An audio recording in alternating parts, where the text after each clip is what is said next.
Bueno, pues muy buen día. Tengan todas y todos ustedes, maestro Carlos, maestra Lisbeth, maestra Denise, maestro Rodrigo. Muchísimas gracias por conectarse puntualmente a esta tercera sesión de este diplomado que trata sobre problemas de ética y problemas de ética jurídica. Muy buenos días, Rodrigo. Muy buenos días, Tamara. Esta sesión la vamos a dedicar a las dimensiones de la ética. Como recordarán, ya tuvimos una primera sesión introductoria en la cual comentamos algunas nociones, algunos términos: moral, ética, ética jurídica y ontología. Posteriormente tuvieron ustedes una segunda sesión y ahora lo que vamos a hablar es sobre las dimensiones de la ética. Vamos a hablar sobre cómo la ética se refleja en las cosas que hacemos, en nuestras labores, por así decirlo, pero también en cómo nos comportamos. Vamos a ver que hay una ética externa, una ética de las acciones que llevamos a cabo, y una ética interna, una ética de cómo nos comportamos, de cómo actuamos y nos consideramos respecto de nosotros mismos. Voy a utilizar esta presentación. Posteriormente voy a pedir a la Dirección de Capacitación Externa que les compartan tanto esta presentación como la liga del primer presi. Les ruego que me disculpen, se me fue compartir la liga, pero voy a pedir que se las hagan llegar para que puedan ustedes también ver la presentación de esa primera sesión que tuvimos tan interesante. Y esta promete estar también muy buena y muy reflexiva. Comenzamos entonces. Como les comentaba, esta es la presentación y este es el contenido que propongo para la sesión. Primero, hacer un rapidísimo repaso de nociones elementales que vamos a utilizar en la sesión y realmente en todo el diplomado. En segundo lugar, vamos a hablar de las características de la ética jurídica. Antes de hablar de las dimensiones de la ética, vamos a hablar de las características y vamos a abocar sobre todo a la ética jurídica. Recuerden, no estamos hablando de la ética en general, estamos tratando de precisarnos por la ética jurídica debido al objetivo del diplomado. Y también, pues vamos a hablar sobre los bienes de esa ética jurídica. ¿Qué es lo que produce esa ética jurídica? ¿Qué es lo que nos da? Pues comencemos entonces por el breve repaso de nociones elementales. Recordarán ustedes que distinguíamos entre la moral y la ética. Y señalábamos que la moral son estas normas creadas por el hombre o por la mujer como un medio para alcanzar el bien, que están orientadas por el contexto histórico y social que determina las nociones de lo bueno y lo malo. Recordarán que decíamos, pues la moral son estas normas sociales que se han creado para alcanzar el bien de la sociedad. Están orientadas entonces por el contexto, por el lugar, por el tiempo, y eso se construye a partir de lo que la sociedad considera como bueno o como malo. Por lo tanto, decíamos, la moral es relativa y la moral cambia con el transcurso del tiempo. No es lo mismo, decíamos, la moral en este momento en Ucrania que la moral en México, que la moral en Brasil o la moral en China. Pensemos, por ejemplo, veía yo en las noticias de Ucrania que comentaban de un elevado número de mascotas que se están abandonando en el país por todas las personas que cruzan la frontera. Usualmente nosotros entenderíamos que el abandonar a una mascota, que además pues no sabe valerse por sí misma, un perro, un gato, pues sería un acto incorrecto y un acto de crueldad. Pero en una situación de emergencia como es esta, pues las personas tienen primero que velar por su seguridad y por cruzar la frontera lo antes posible. Entonces resulta entendible que no todas puedan hacerse cargo de una mascota.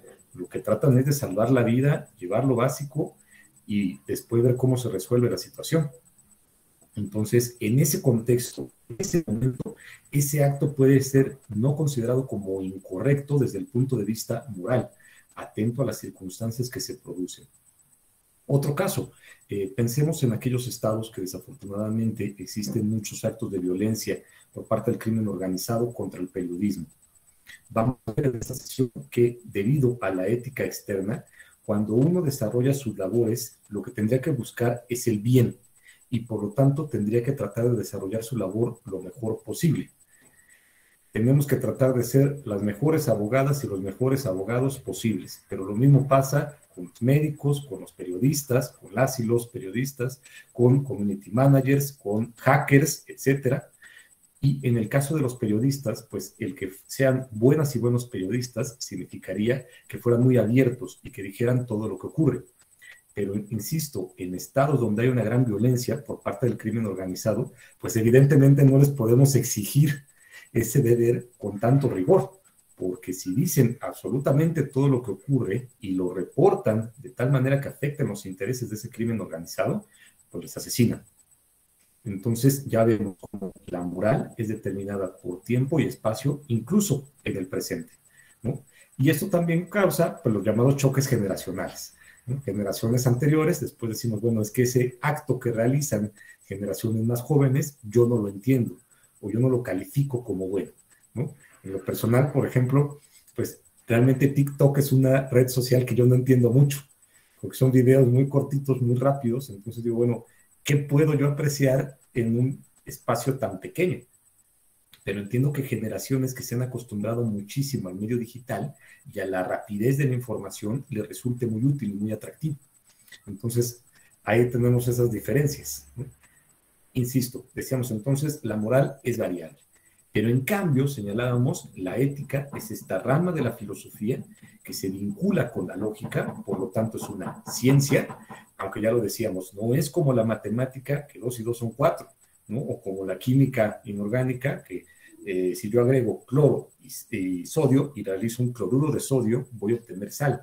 No es así de exacta, o más bien no tiene una exactitud reflejada de forma matemática, pero no por eso deja de ser una ciencia. Es una rama de la filosofía apoyada en la lógica que reflexiona sobre la conducta humana, sobre los actos libres y voluntarios de la persona, del hombre o la mujer, para determinar qué es el bien. Y recordar que ponemos el ejemplo, ¿no? Decíamos, bueno, ¿por qué yo no debo de golpear a mi hermano? No estoy pensando en la regla que me dice que yo no debo de lastimar a mi hermano. Lo que me estoy preguntando es por qué existe esa regla y comienzo a reflexionar sobre ella.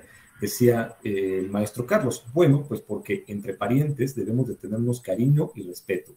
¿Y por qué debemos de tenernos cariño y respeto? Pues porque somos de la misma sangre, comentaba él, ¿no? Y como somos de la misma sangre, pues la verdad es que formamos un núcleo y tiene que haber ese respeto entre la familia para que también exista en la sociedad. Luego, podríamos razonar, es bueno que exista ese respeto al interior del núcleo familiar y también en la sociedad. Entonces señalábamos cómo es posible que hagamos reflexiones éticas y que cuando queremos analizar una discusión desde el punto de vista ético, eso es lo que hacemos. Comenzamos a reflexionar en por qué y por qué y por qué sobre las respuestas hasta llegar al concepto del bien, de por qué consideramos que una acción determinada es buena o una acción determinada es mala. Y ya veíamos, pues esto en ocasiones no es tan sencillo. Después precisábamos que la ética jurídica es entonces la reflexión de los actos humanos, la reflexión filosófica de los actos humanos, desde el punto de vista de lo que es bueno en el ámbito del jurídico. Y a lo bueno en el ámbito jurídico le llamamos lo justo. Recordarán que señalábamos esta cita de Ulpiano, que nos dice, los preceptos de la ley son 3, o los preceptos del derecho son estos: vivir honestamente, no dañar a otro, dar a cada quien lo suyo. Es decir, para las y los juristas, lo bueno es lo justo. Y eso es lo que tratamos de hacer abogadas y abogados todo el tiempo. Determinar qué es lo justo en el caso, qué es ese concepto de jus, recordarán en el derecho romano, y aplicarlo en el caso. ¿Qué es lo justo en materia tributaria? Lo justo en materia tributaria es que todas y todos paguemos contribuciones, paguemos impuestos. Pero tiene que haber cierta equidad, decíamos, porque no es justo que yo pague lo mismo que Carlos Slim. El señor tiene mucho más ingresos, entonces debe de aportar mucho más. Yo debo de aportar en función de mis ingresos. Y una persona que desafortunadamente, por ejemplo, se encontrara desempleada, pues tiene que aportar mucho menos, porque no está percibiendo ingresos en ese momento. Entonces, podemos ver cómo en las distintas ramas o en los distintos ámbitos del derecho ubicamos qué es lo justo. Y precisamente cuando no existe ese sentido de injusticia, determinamos que el acto no solamente puede ser ilícito, sino también moralmente incorrecto. Y pongo un ejemplo. En el Estado de México, por ejemplo, se realiza la verificación vehicular. Toda persona que compra un automóvil tiene que llevarlo a verificar. Y así me pasó hace unos cuantos meses. La situación está en que es el mismo pago de derechos con independencia del tipo de auto. Entonces, yo la verdad es que tengo un auto y delante de mí estaba un Mini Cooper más pequeño y atrás de nosotros estaba una camioneta que era como los dos autos sumados. y todos pagamos exactamente el mismo pago de derechos por efecto de la verificación vehicular. Entonces ahí señalaríamos precisamente un acto de injusticia, porque no contamina lo mismo mi auto que el Mini Cooper, que la camioneta que es casi el triple del mío. Y el principio justo en materia ambiental es quien más contamina, más paga. Entonces podríamos señalar ahí que esa medida y ese acto, esa norma jurídica que prevé que todos debemos de pagar la misma cantidad, es no solamente incorrecta desde el punto de vista jurídico, sino además es inmoral desde el punto de vista de la ética jurídica, o perdón, contraria a la ética jurídica, porque no es justa, porque no es correcta. Recuerden ustedes la sentencia del tatuaje. Como veíamos que las primeras instancias lo que dijeron es, esta persona pues se terminó su relación contractual porque tenía un tatuaje. La ley para prevenir y erradicar la discriminación en la Ciudad de México dice que una de las causas de discriminar es por tener tatuajes, por eso se acabó. Luego entonces existió un acto de discriminación, por lo tanto tiene derecho a una indemnización por daño moral. Y que en cambio la Suprema Corte de Justicia de la Nación dijo, ese razonamiento no es correcto y además es injusto, porque yo no solamente tengo que valorar a esa parte, sino la comunidad, el contexto en el cual se realizó la acción. Y además tengo que valorar el tatuaje en específico. Entonces, que señalaban, esta cruz, este tatuaje de una cruz suástica, lo que representa es un discurso de odio extremo. Y el nazismo en sí mismo, que representa, es antidemocrático. Representa también un discurso en el sentido de que existen razas superiores e inferiores. Por lo tanto, no está protegido por la libertad de expresión. Y señalábamos que incluso era una pregunta de la maestra Gabriela, que la Corte señalaba, las personas que representan a la empresa tienen interés jurídico para defender a todos los demás integrantes de la empresa porque acuden a proteger su dignidad, la paz colectiva de la empresa, etcétera, etcétera. Por lo tanto, la terminación laboral fue correcta porque la terminación contractual fue correcta porque se estaban protegiendo sus bienes y entonces no ha lugar a la indemnización. ¿Correcto? Esa sentencia, decíamos, no solamente es técnicamente correcta porque es una buena interpretación de las normas, sino que además es justa en el sentido de que determina qué es lo bueno en ese caso. Y finalmente hablábamos de la deontología, que vamos a profundizar un poquito sobre ella en esta sesión, y señalábamos, la deontología es el estudio práctico de los deberes y usualmente está orientado en función de las profesiones. Deontos, decíamos, es deber.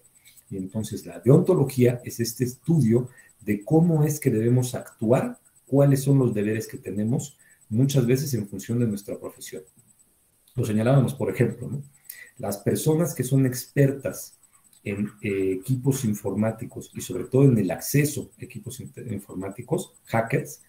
Hay hackers buenos, como ustedes saben, personas que se dedican a revisar la seguridad de programas informáticos. Entonces, ese es un deber que tienen, el utilizar sus conocimientos para la protección y el resguardo de información, no para, en cambio, hackearnos la computadora y después pedirnos, ¿no?, dinero a cambio de liberarla. Secuestrar literalmente los datos que tenemos o entrar para obtener información privada, robar información de bancos, por ejemplo. Debería entonces de existir o existe una deontología de las personas que están dedicadas a la informática. Lo comentábamos también, las y los community managers pueden tener también una formación deontológica y por lo tanto deberían de tener un código de ética. Yo no puedo publicar cualquier cosa. Puede ser que sea incluso lícito publicarlo porque no hay una norma que me lo prohíba, pero puede que no sea ético y entonces yo no deba de hacerlo. ¿Correcto? Señalábamos cuántos problemas podríamos evitarnos quizás si las y los community managers no realizaran cualquier tipo de publicación, sino que hubiera una reflexión previa respecto a si la publicación es correcta e incluso, insisto, tuvieran un código de ética. Los influencers y las influencers también no deberían de recomendar cualquier cosa, sino algo que realmente ellos hubieran comprobado que tiene las características que se dice. Si un influencer, por ejemplo, recomienda un producto, bueno, que al menos lo haya utilizado en serio.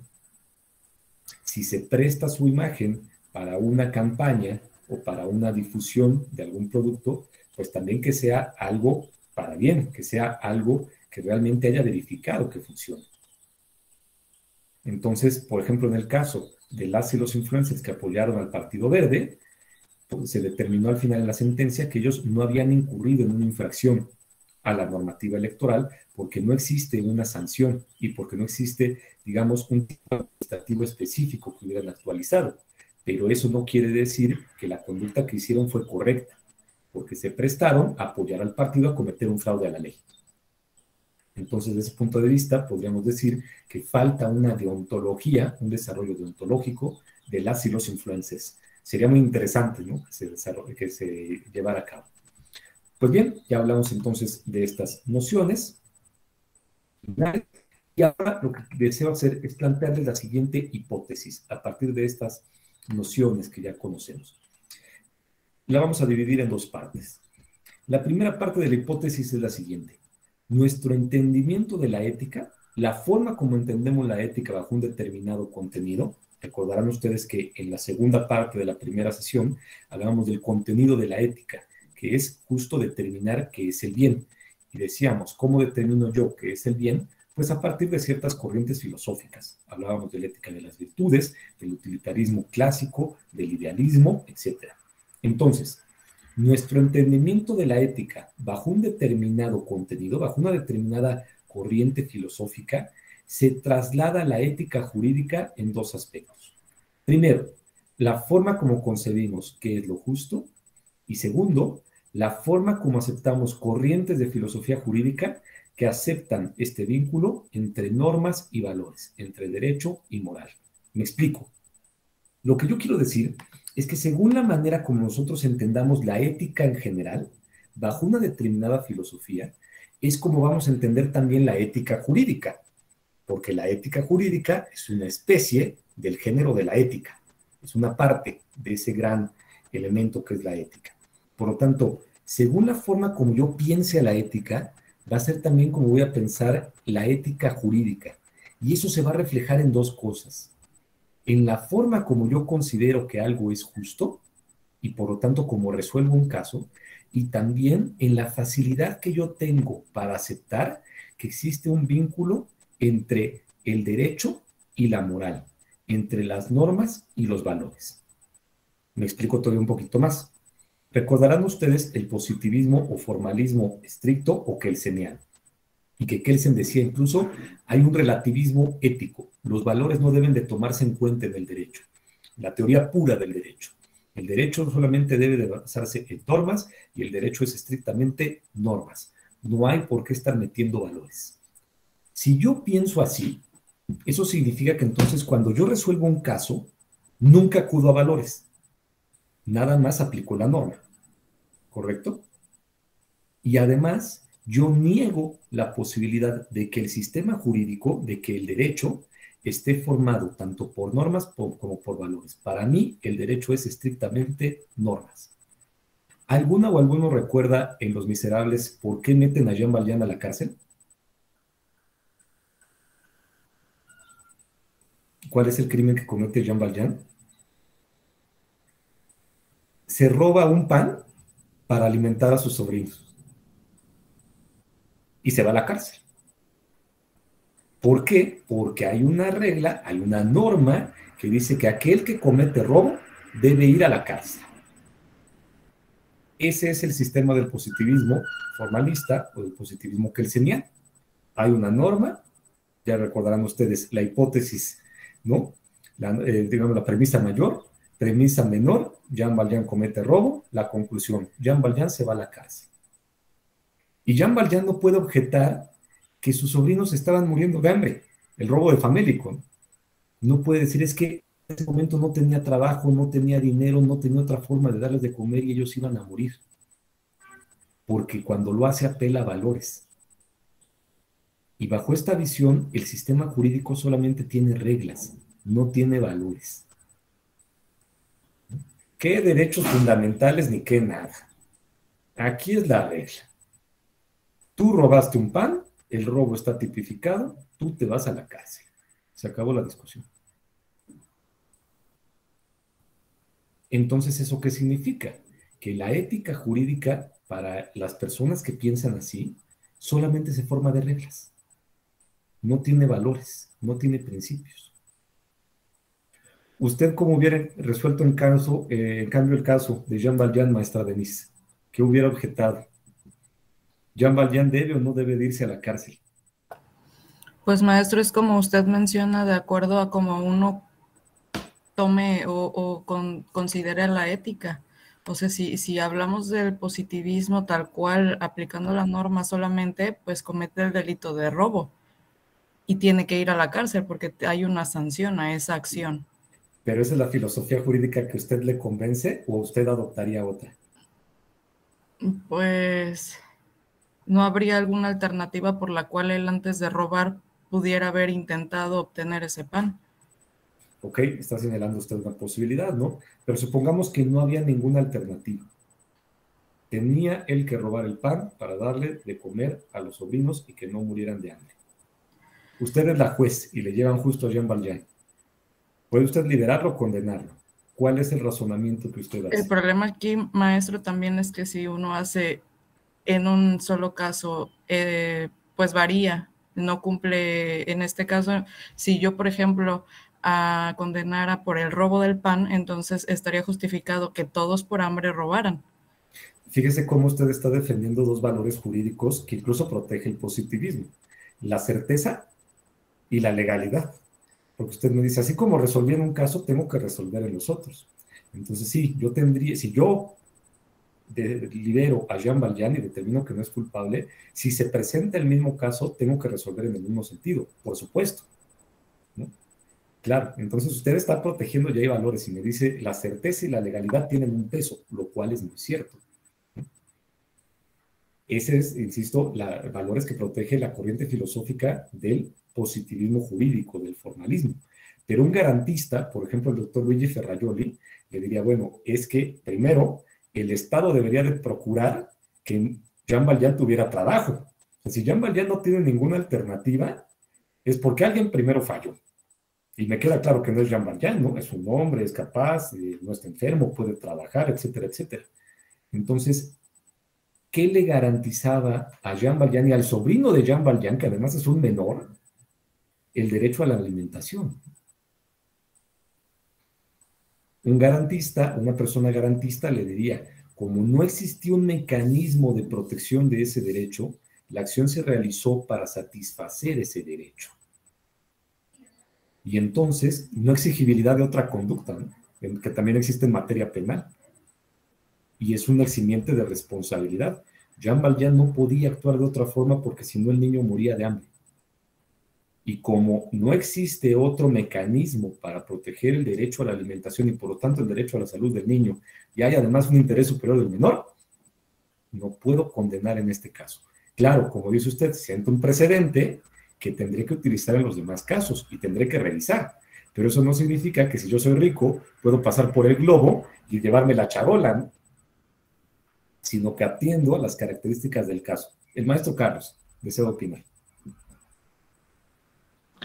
Gracias, maestro Atos. Sí, en el caso que se plantea, podríamos aplicar una serie de valores que permitirían hacer una proporcionalidad a la sanción, dada la circunstancia que involucra el origen del hecho, pues no se le podría sancionar con la privación de la libertad, por ejemplo, ¿no? O sea, a lo mejor una sanción de carácter administrativo atendiendo a las causas que explican la conducta de la persona involucrada, maestro. Entonces, creo que ahí también tenemos un amplio marco de interpretación que atendiendo a la justicia y fundados en derecho y valores, podríamos acercarnos a ese ideal que se llama justicia. ¿Es cuánto, maestro? Muchas gracias, maestro Carlos. No, existe también esa opción. Bueno, no lo meto a la cárcel, que Jean Valjean se ponga a trabajar para el panadero y reponga el pan que se robó. Y una vez que se ha resuelto, pues ya se satisface el bien jurídico que fue violentado, que era la propiedad sobre el pan, y entonces ya hay una cierta restitución. Ya no necesito yo acudir ¿no? A las últimas consecuencias, como señala el maestro Carlos, modero el jus puniendi, el derecho sancionador. Pero entonces sí se ve como la forma como yo concibo a la ética y por lo tanto la forma como yo concibo a la ética jurídica influye en cómo resuelvo. Si para mí la ética jurídica son puras reglas, no hay valores y no hay principios. Por lo tanto, yo resuelvo con base en la regla. Si en cambio para mí la ética jurídica se forma de normas, pero también hay valores y también hay principios, entonces cuando yo resuelvo tengo todos esos elementos para poder aplicarlos al caso. Pensemos, por ejemplo, en el caso Rosa Pérez Pérez, que detonó el concepto de violencia política por razón de género. Recordarán ustedes que Rosa Pérez Pérez gana una elección y es designada presidenta municipal, pero en la noche llegan unos tipos y le dicen, venimos por su renuncia. Aquí está. Es más, tiene usted que firmarla. Y si no la firma, vamos a tener un problema. Obligan a Rosa Pérez Pérez a firmar y para cumplir la palabra le dicen, ahora se sale usted de su casa con los hijos y le prenden fuego a la casa. No se le vaya a ocurrir a usted decir que es la presidenta municipal. Y Rosa Pérez Pérez tiene literalmente que acogerse a la protección de otras personas, salir del municipio y presentar el juicio en el cual ella dice, yo fui obligada a renunciar. Si yo fuera enteramente formalista, yo diría, ok, ¿dónde está la norma jurídica que dice que cuando uno firma bajo coacción, esa firma se vuelve nula y por lo tanto debo de restituirla como presidenta municipal? Pues no existe con esa exactitud, ni en la Ley General de Instituciones, ni en la ley, ni en el Código Local, con toda seguridad. Yo tengo que decir, bueno, ¿qué bienes y qué valores fueron vulnerados? El derecho político de ella a ser votada. El derecho político a ser votada en la variante de ocupar el cargo. El derecho de la ciudadanía que le eligieron a ella. El derecho que tiene como mujer a una vida libre de violencia. Y entonces tomo otra ley que no es netamente electoral, la ley de acceso a una vida libre de violencia para las mujeres. El derecho a la paz social. El derecho a contar con una auténtica administración. Y entonces digo, esa renuncia es nula. Y por lo tanto ya sigue siendo la presidenta municipal. Y además, para que esto no vuelva a pasar, Policía Municipal, tienes la obligación de protegerla. Congreso del Estado inicia una investigación en contra de las personas que le pidieron la renuncia. Esa fue la resolución que dictó la entonces magistrada María del Carmen Alanís. Entonces, vemos cómo están detrás valores, principios, etcétera. No solamente es la regla pura y dura, sino que se combinan con estos otros elementos del sistema. Entonces, esa es la hipótesis. Según usted piensa la ética, maestra Karina, y según usted piensa la ética jurídica, es la forma como usted va a aplicar el derecho. Pero también, dependiendo de eso, voy a determinar si usted acepta que el derecho no son solamente normas, sino también principios, valores, y que hay por lo tanto este vínculo entre valores y principios, entre moral y derecho. ¿Correcto? Muy bien. Y la segunda parte de la hipótesis. Nuestra ética jurídica determina entonces nuestra concepción del sistema jurídico. La ética jurídica que usted tiene, maestra Clara, determina cómo piensa usted el sistema jurídico. Y ello repercute en la forma como interpreta, como argumenta y por lo tanto como resuelve un caso. Recordarán que lo platicábamos en la primera sesión a raíz de una intervención que tuvo el maestro Carlos. Según yo veo al derecho, según la perspectiva que yo tengo del derecho, es la forma como interpreto, como argumento y como resuelvo. ¿Correcto? Fíjense cómo ahora, con la respuesta de la maestra Denise, yo podría decir, para la maestra Denise, el sistema jurídico, la certeza y la legalidad son valores sumamente relevantes. Entonces, la maestra Denise interpreta justo la norma jurídica bajo esos valores y esos principios. Así interpreta, así argumenta y por lo tanto así resuelve. ¿Correcto? vamos a ver algunos casos, vamos a ver algunos ejemplos. Pero antes vamos a hablar de las características de la ética. Bueno, entremos a un ejemplo más. ¿Alguno está familiarizada con esta película que se llama Sweeney Todd de Tim Burton, de un barbero? En la película hay una escena en la cual sale un juez y entonces el juez se está dirigiendo a un acusado y le dice, es la segunda vez que comparece usted delante de mí y vive usted una vida llena de violencia, de pecado y de faltar la ley. Por lo tanto, lo voy a sentenciar a morir en la horca. Y cuando bajan la cámara, le está hablando un niño que cometió un robo. Ese juez dice, la ley dice que al que cometiera robo por segunda ocasión, hay que ahorcar. No dice o no prevé la excepción de los niños. Entonces aquí me traen a este acusado, cometió por segunda vez robo, tengo que colgar. La forma como piensa la ética repercute en cómo interpreta esa norma, cómo la argumenta y por lo tanto cómo resuelve. ¿Qué hubiera hecho usted en ese caso, maestra Lorja? ¿Cómo resolvemos el caso del niño que comete robo por segunda ocasión?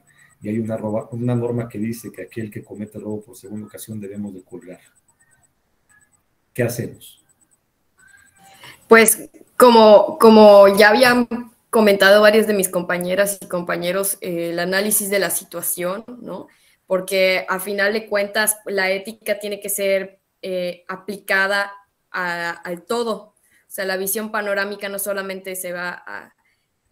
la visión debe ser panorámica, no focal en la consecuencia que podría llevar que llevaría a este niño por haber cometido el robo y revisar también cuánto bien le haría a la sociedad que un niño cometiera robo, aunque sea de forma reiterada, y cuánto bien le haría a la sociedad la consecuencia jurídica que tendría en este caso, pues la horca, ¿no? Yo creo que a partir de esa consideración, ¿qué es mejor? Que pues no es algo sencillo, desde luego, ya habría yo iba a decir que es mejor para la sociedad, pero a lo mejor caería en un utilitarismo, ¿no? Que es mejor para todos, para todas, pero yo creo que sí, sí estaría la cuestión. ¿Dónde está lo mejor y lo mejor para quién o quiénes? Usted entonces dice, hay que interpretar esa norma desde la perspectiva teleológica. ¿Cuál es la finalidad, ¿no? ¿Para qué existe esa norma? Pues para castigar al que comete robo. Sí, pero usualmente la finalidad entonces de generar ese castigo es proteger a la sociedad, nos dice usted, ¿no? Es para el que se roba un coche, ¿no? Es para el que roba algo de un valor considerable, o además incluso comete el robo con violencia, ¿no? Pero podemos decir, ¿esa norma se creó para castigar a niños? Pues no, parece que no es su finalidad. Señalaba usted, bueno, tengo que ver también el efecto de la norma, las consecuencias, ¿no? Entonces, fíjese cómo usted se niega a hacer una interpretación meramente gramatical de la norma. Está pensando, ¿no?, honestamente, en cómo no aplicar la norma al caso. Y no está mal, porque lo que usted está haciendo es atender a otros elementos para ajustar esa interpretación, su argumentación y resolver de otra manera. Si esa norma existiera en la actualidad, nosotros diríamos, a ver, de entrada, la Convención Americana sobre los Derechos Humanos dice que aquellos países que no está prevista la pena de muerte no pueden aplicar. Esta norma se generó después de la Convención Americana, por lo tanto es contraria al tratado, por lo tanto no puede existir la pena de muerte en el país, de entrada, ¿no? Primero. Pero segundo, diríamos, bueno, una norma que existiera siendo un código penal no sería netamente inconstitucional. Porque se trata de una pena más que trascendente, ¿no? Y además, porque nos dice usted, ¿dónde está el interés superior de la sociedad y el interés superior del menor? Por lo tanto, no debo de aplicarla, aunque exista. Podemos ver entonces cómo la jueza, el juez, puede cuestionar la norma desde el punto de vista de la ética. No estoy viendo si la norma es correcta desde el punto de vista procedimental. Si pasó por la Cámara de Diputados, la Cámara de Senadores, se promulgó. No. Está usted viendo si la norma es moralmente, éticamente correcta. Y si usted considera que no lo es, entonces está buscando cómo realizar una interpretación y una argumentación para no aplicar la norma y dar una respuesta distinta. Comunidades indígenas, por ejemplo. Hay una jurisprudencia del Tribunal Electoral que señala que uno debe de satisfacer la suplencia de la queja cuando una comunidad o un pueblo indígena promueve un medio de impugnación en materia electoral. ¿Por qué? ¿Por qué existe esa jurisprudencia, maestra Gabriela? ¿Por qué yo tengo que darle ese beneficio a los pueblos y comunidades indígenas? Por tratarse de un grupo vulnerable. ¿Y por qué es un grupo vulnerable? Pues dadas las desigualdades a las que han estado sometidas, se tiene que juzgar con perspectiva. Ahí está. Bueno, ¿cuántas abogadas y abogados quiere usted que existan en pueblos y comunidades indígenas? Y luego esa abogada y abogado tendría que ser especialista en la materia electoral. Entonces, ¿qué dice la jurisprudencia? No. Considera que muchos de estos pueblos o de estas comunidades viven en situaciones de desigualdad, como señala la maestra Gabriela, que generan una vulnerabilidad. Entonces, tú no puedes exigirles lo mismo que al partido Morena o al partido Acción Nacional, que tienen presupuesto para contratar a las abogadas y los abogados que quieran. Tienes que, dice ella, que adoptar esa perspectiva. Tienes que ponerte en los zapatos. Entonces, fíjese cómo usted interpreta y argumenta. Si llegara entonces a usted un JDC que promueve un pueblo o una comunidad indígena y expresamente no prevé un agravio, usted diría, tengo que considerar que no son especialistas en la materia. Por lo tanto, aplico la suplencia de la queja. Y aunque el agravio no venga expreso, si yo lo desprendo del medio de impugnación, lo tengo que valorar. ¿Correcto? Entonces vamos a hablar ahora de las características de la ética, antes de entrar a las dimensiones. Y yo les estoy poniendo allí a un autor, Julio César Vázquez Mellado, en este ensayo que se llama Los postulados básicos de la ética, 10 tesis. Y lo que dice el maestro Vázquez Mellado, esencialmente, es que la ética jurídica tiene ciertas características. Y la primera es que es una especie de las éticas aplicadas. Recordarán ustedes que decíamos, si analizamos la ética o si estudiamos ética, es para resolver problemas, no para sentarnos bajo el árbol como el Buda y que se nos aparezca el bien, ¿no? No estamos todo el día haciendo tratados sobre lo correcto es que si llega una comunidad indígena, yo le dé el beneficio de suplencia de la queja. No, es para resolver casos, es una ética aplicada. Y la profesora de la Cortina nos dice, las éticas aplicadas aplican las reflexiones éticas a la solución de problemas sociales concretos, valorando el contexto, las consecuencias y la respuesta. Esto que hacía la maestra Lorja, tengo que valorar el contexto de aplicar esta norma que dice que se debe de colgar a la persona que roba 2 veces, las consecuencias de esa norma y por lo tanto dar una respuesta. Las éticas aplicadas, dice también la profesora de la Cortina, implica un análisis interdisciplinario. ¿Qué significa esto? Que se combinan disciplinas cuando uno aplica una ética. ¿Qué disciplinas?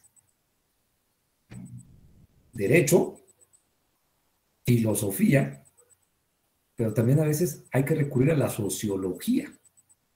Veíamos ahora el caso, ¿no? Tengo yo que ver el grado de avance que tienen ciertos pueblos y comunidades indígenas que les permite acceder realmente a la justicia, señala la maestra Gabriela, en buenas condiciones. Recordarán ustedes un caso resuelto por la Sala Superior, que era el caso Tanetse. Tanetse, que es una comunidad indígena, la situación es que durante 12 años estaban siendo gobernados por la misma persona. Y lo que ocurría es que según la Constitución del Estado, si se determinaba que no existían condiciones para realizar una elección, el gobernador o la gobernatura adquiría la facultad de designar a un representante, que era quien se hacía cargo de administrar a la comunidad, básicamente como un presidente o presidenta municipal. Y lo que pasaba es que pasaban los años y todo el tiempo se decía, no hay condiciones para hacer elecciones en Tanetse, por lo tanto se aplica esa facultad, y el gobernador designaba a la misma persona, ¿no? Entonces fue rey del pueblo durante 12 años. Y cuando llega el caso al tribunal electoral, se dice, bueno, ¿y cómo se le hace conocer a la comunidad de Tanetse que no existen condiciones para hacer la elección? Ah, pues mediante un acuerdo que se publica en el periódico oficial del Estado.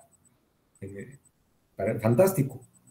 ¿Cuántas versiones del periódico oficial llegan a Tanetse? Ninguna. Ok. ¿Cuánto es el camino para llegar a Tanetse? 4 horas en terracería a partir de la cabecera. Ok. ¿Cuántas personas leen en castellano en Tanetse? 2. El sabio del pueblo y una joven que le asiste. Entonces, dice el Tribunal Electoral, no se puede considerar que la comunidad de Tanetse tenga conocimiento de ese acuerdo en el cual se dice que no existen condiciones para realizar la elección. Por lo tanto, aunque exista ese acuerdo no es válido. Y se tienen que celebrar elecciones en Tanetse, atendiendo a las circunstancias. Fíjense cómo aplica derecho, ética, insisto, sociología. A veces incluso tenemos que aplicar psicología, pedagogía, ¿no? En casos que involucran a menores. ¿Por qué la Sala Superior ha señalado mediante jurisprudencia, maestra Tamara, que cuando uno difunde la imagen de niñas o niños, debe de borrar sus rostros o debe de obtener el consentimiento de los padres? ¿Por qué cree usted? Porque estamos hablando de menores de edad. Perfecto. ¿Y qué intenta usted proteger? Su integridad, su personalidad, sus derechos, porque no están capacitados para decidir por ellos mismos. Eso, maestro. Usted dice, pedagógicamente, el niño no puede entender la diferencia entre Morena, Movimiento Ciudadano y el PAN. No puede comprender que uno es un partido de extrema izquierda, otro es un partido de derecha, otro es un partido de centro. Entonces, el pobre de Yahweh, van a pasar los años y le van a seguir diciendo 25 años después, ay, tú eres el niño que bailaba para Movimiento Ciudadano. Y entonces te identificas, ¿no? No, pues a ver, yo era niño, a mí me dijeron que bailar una canción que me pareció graciosa y pues yo salí y bailé. Pero yo ni me identifico con la postura del Movimiento Ciudadano, ni soy militante. Entonces, para atender esos derechos y para proteger y sobre todo para atender a esa capacidad, como dice la maestra Tamara, que no tienen los niños, es entonces que dice la jurisprudencia, si aparece un menor, tiene que haber consentimiento de los padres. Y si no, tienes que borrar el rostro para que no se identifique al menor. Pero sobre todo tienes que tratar de explicarle al menor qué va a hacer. ¿Correcto?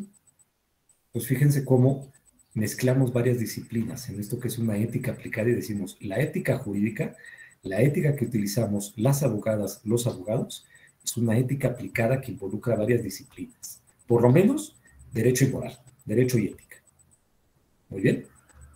Y nos dice también la profesora de la Cortina, se presenta como un discurso y una práctica, porque recurro a distintas teorías para resolver un problema. La maestra Denise, para resolver el caso de Jean Valjean, decía, yo puedo recurrir a la filosofía, a la teoría del positivismo jurídico. Yo le propongo otra alternativa, vamos al garantismo. ¿Qué nos diría una persona justnaturalista, maestra Lisbeth, que cree en el derecho natural, por ejemplo? ¿Recuerda usted esta teoría del derecho natural? Que dice, hay una norma o hay un derecho que es natural a la persona y hay también un derecho, digamos, positivo. Y el derecho positivo no puede ser contrario al derecho natural porque si no es inválido. Si usted concibiera el derecho, o si usted sostuviera la teoría del derecho natural, ¿cómo resolvería el caso de Jean Valjean? Pues se iría pues al respeto a la persona, al ser humano, a las necesidades propias que tiene el ser humano y que pues en este caso es bueno, fue un robo famélico y y lo hizo por una primera necesidad, o estuvo justificada la acción, ¿no? Por lo tanto, no debe ir a la Por lo cárcel. tanto, no debe ir a la cárcel. Fíjese cómo empezó usted su reflexión. Primero, debemos de considerar a la persona, hay que adoptar un punto de vista humano, un antropocentrismo, ¿no? Usted dijo así como, primero, la norma está muy bien, pero no. Primero la persona. Segundo, cuando yo veo a la persona, decía usted, veo que tiene necesidades. Y evidentemente una necesidad es la alimentación. Entonces, si una persona actúa para atender esa necesidad, ese acto es natural. No le puedo exigir que lo haga de otra forma. Y por lo tanto, dice usted, como Jean Valjean estaba actuando acorde a esa naturaleza que le exigía satisfacer su necesidad y sobre todo satisfacer la necesidad de su sobrino, de un niño que se iba a morir de hambre, él actúa correctamente.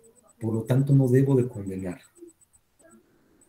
Entonces le da usted la norma de derecho natural por encima de la norma de derecho positivo.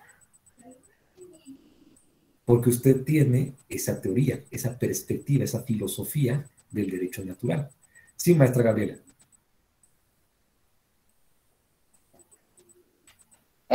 Esta fundamentación de la que estamos hablando, podríamos equipararla al análisis que se hace, por ejemplo, en la exposición de motivos de las leyes, porque yo recuerdo un caso electoral precisamente en unas elecciones en Puebla. Todavía no estaba tipificada la violencia política contra las mujeres que se hizo en el 2020. Sin embargo, se sentó precedente en el sentido de que las quejosas que eran candidatas a gobernadoras alegaban que toda la propaganda electoral decía pues elección de gobernador, no de gobernadora, ¿no? Entonces, bueno, pues finalmente la Sala Superior resolvió que se tenía que subsanar esta cuestión y en la propaganda se asentó que era para gobernador y gobernadora. Entonces, bueno, posteriormente cuando se realiza todo este análisis en la iniciativa y en la exposición de motivos de la ley, es donde se asienta con más claridad el fundamento y la razón ética de proponer estos cambios, ¿no? Entonces, digamos que podría decirse que en el marco jurídico, en estas exposiciones de leyes donde se plasma la intención de legisladores, donde queda de manera más fehaciente toda esta dimensión ética de la norma. Sí, es un ejemplo perfecto, justamente, ¿no? Si uno fuera formalista, diría, ¿dónde está la regla en la Ley General de Instituciones y Procedimientos Electorales? Muéstreme usted el artículo que dice que la propaganda que se realice tiene que decir gobernador o gobernadora. Está en la Ley de Instituciones, está en el Reglamento de Elecciones del INE, está en el Código Local. ¿Dónde está? Y si no está, entonces así resuelvo el caso. Perspectiva formalista. Esa es mi filosofía. Pero fíjese cómo dice la Sala Superior. No puedo acudir a eso, precisamente valorando las consecuencias. Voy a ir a la exposición de motivos. Una interpretación y una argumentación teleológica. Helios es fin, busco el fin de la norma. Y entonces cuando yo me voy a la exposición, veo, mire, lo que se propone o la finalidad es alcanzar la perspectiva de género y alcanzar sobre todo la igualdad de género en materia política. Entonces, para eso se hizo esta norma. Entonces, así es como debo de interpretarla y así es como debo de resolver, entendiendo que lo que se procuraba era que existiera esa igualdad de ambos géneros en materia política. Por lo tanto, sí debo demandar que se establezca que la propaganda debe decir gobernador o gobernadora. ¿Qué derechos está usted protegiendo allí? El derecho a la igualdad, a la no discriminación, al acceso de las mujeres a la vida política, ¿correcto? Entonces su filosofía ya no es el formalismo. De hecho, el magistrado Felipe de la Mata Pizaña y una compañera acaban de sacar una obra sobre principialismo, que es publicada por la editorial Tirant-Lo Blanche. en donde ellos sostienen que justo la filosofía jurídica del Tribunal Electoral es el principialismo, porque lo que dicen es el Tribunal Electoral se ha distinguido porque cuando resuelve casos utiliza esta filosofía, acude a los principios que están en el sistema jurídico y los aplica al caso. Y cuando el principio no está claro, en ocasiones hasta los cree. Imagínense para un formalista estricto, ¿no? Para San Kelsen. Pues sí, sería un poco lo que está pasando también en la cuestión esta de todos los medios digitales, las redes sociales, que no está propiamente regulada por el legislador. Sin embargo, la Sala Superior y por medio de sentencias se están creando los precedentes y los criterios orientadores para que se pueda resolver, porque de hecho, pues la ley tiene un vacío inmenso, ¿no? Le pongo un caso anterior, el procedimiento especial sancionador. El RAP 17 del año 2016, el recurso de apelación 17 del año 2006. Recordará usted que fue una elección en la cual empezó a haber muchísima propaganda negativa de spots de radio y tele, que sobre todo salía este spot que le decían el entonces candidato López Obrador: mentir es un hábito para ti.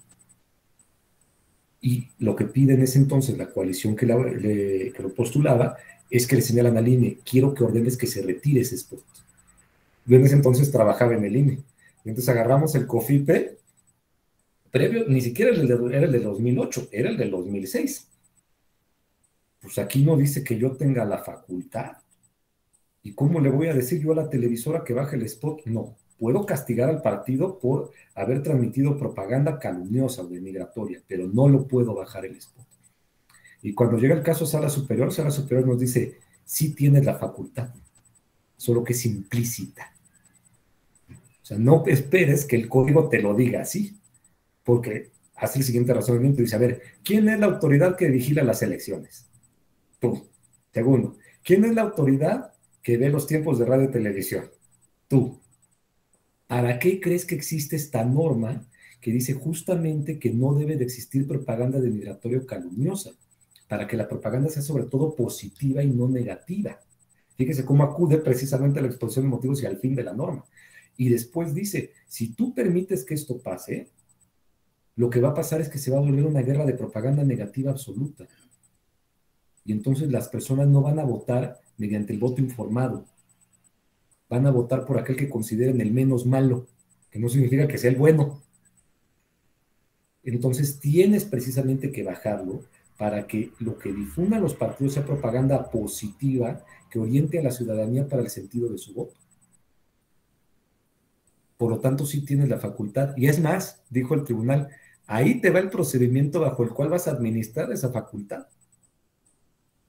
Ese procedimiento no estaba previsto en la ley.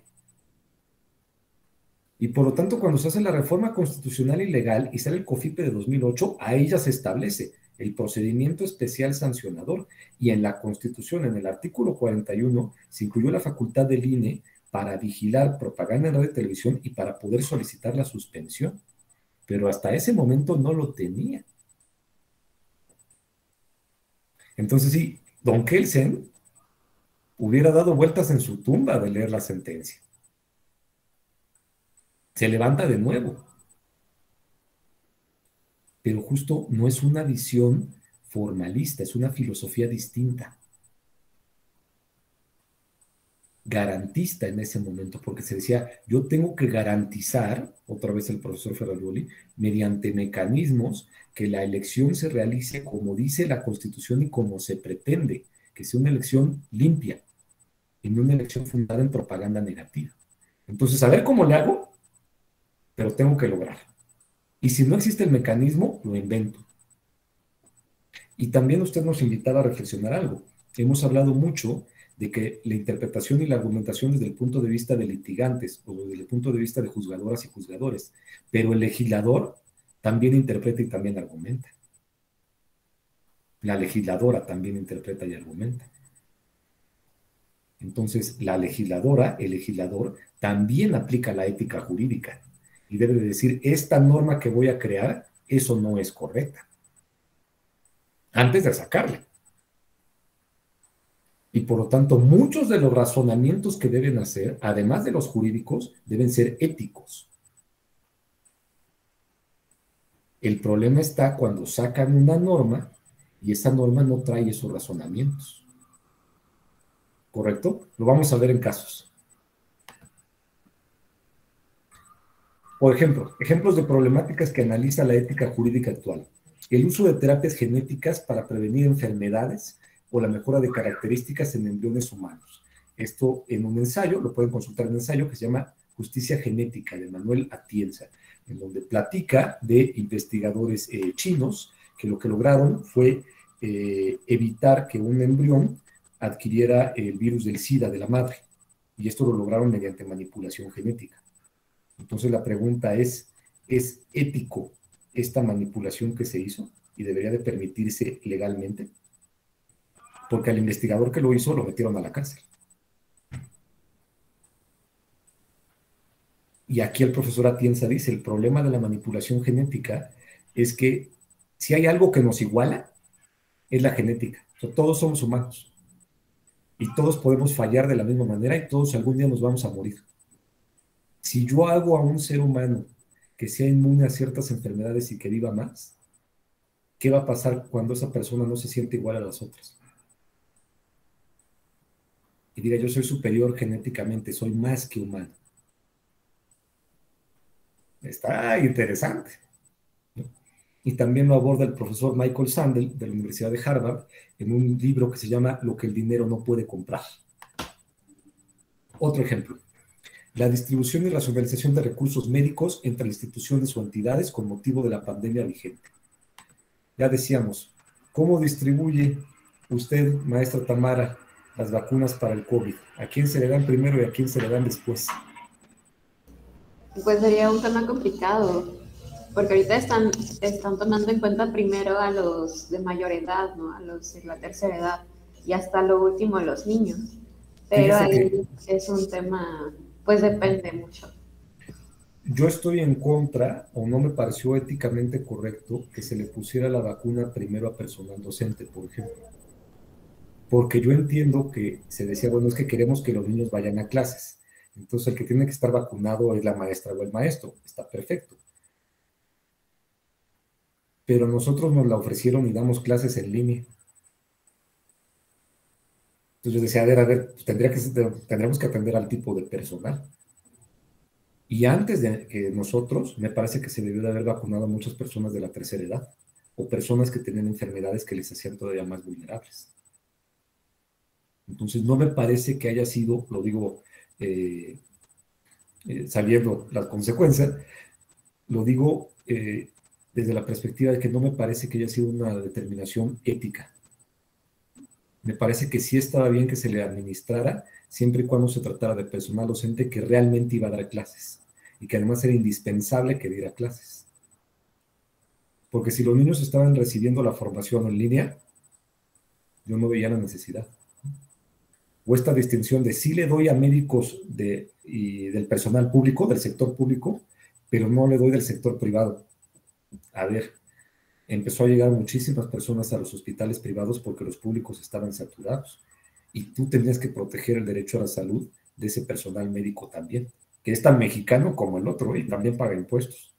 Entonces no veo yo, por ejemplo, en qué se basó esa distinción desde un punto de vista ético. Con eso no son casos facilitos, ¿no? Acuérdense que decíamos, esto no es 2 y 2 son 4, es un poco más complejo de reflexionar. Otro ejemplo, ¿cómo integramos distritos electorales que incluyen pueblos o comunidades indígenas cuando hacemos la cartografía electoral? Recordarán ustedes que el Instituto Nacional Electoral tiene que hacer la cartografía electoral y tiene que distinguir entre los distritos. Y en una ocasión, lo que hizo fue agrupar a pueblos y comunidades indígenas pensando en cómo debía de hacer. Esta comunidad es maya, la comunidad de al lado es maya, perfecto, forma el mismo distrito. Y después hubo un problema, porque las comunidades decían, históricamente siempre hemos estado separados. Ellos son católicos y nosotros evangélicos, entonces cuando nos meten en el mismo distrito y hace que tengamos a la misma autoridad, genera usted un problema.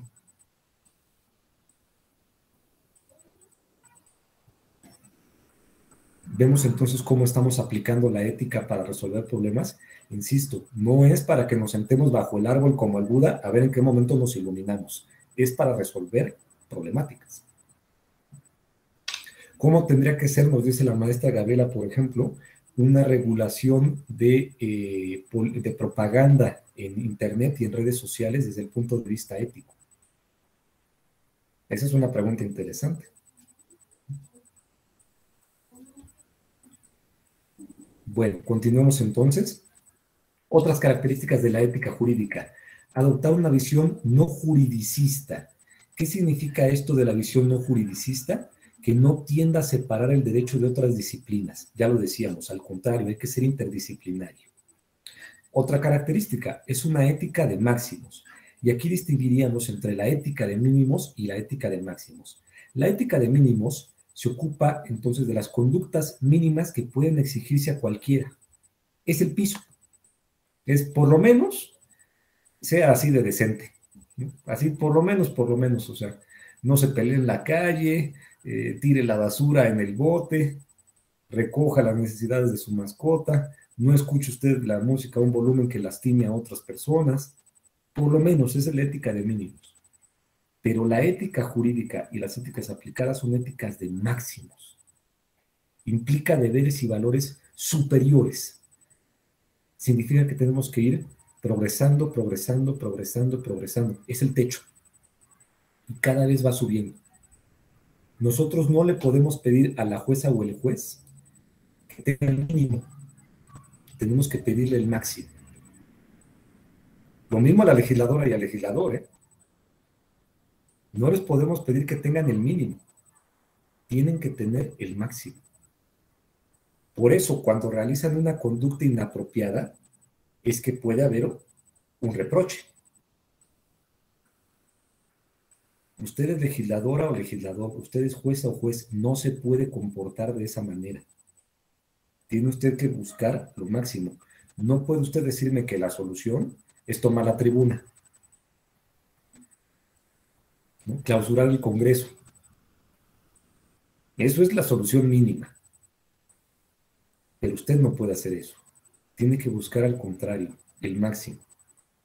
Si ustedes en este momento están tomando estos cursos, este diplomado, es porque desean capacitarse. ¿Por qué quieren capacitarse? Para ser mejores en su profesión. ¿Y por qué quieren ser mejores en su profesión?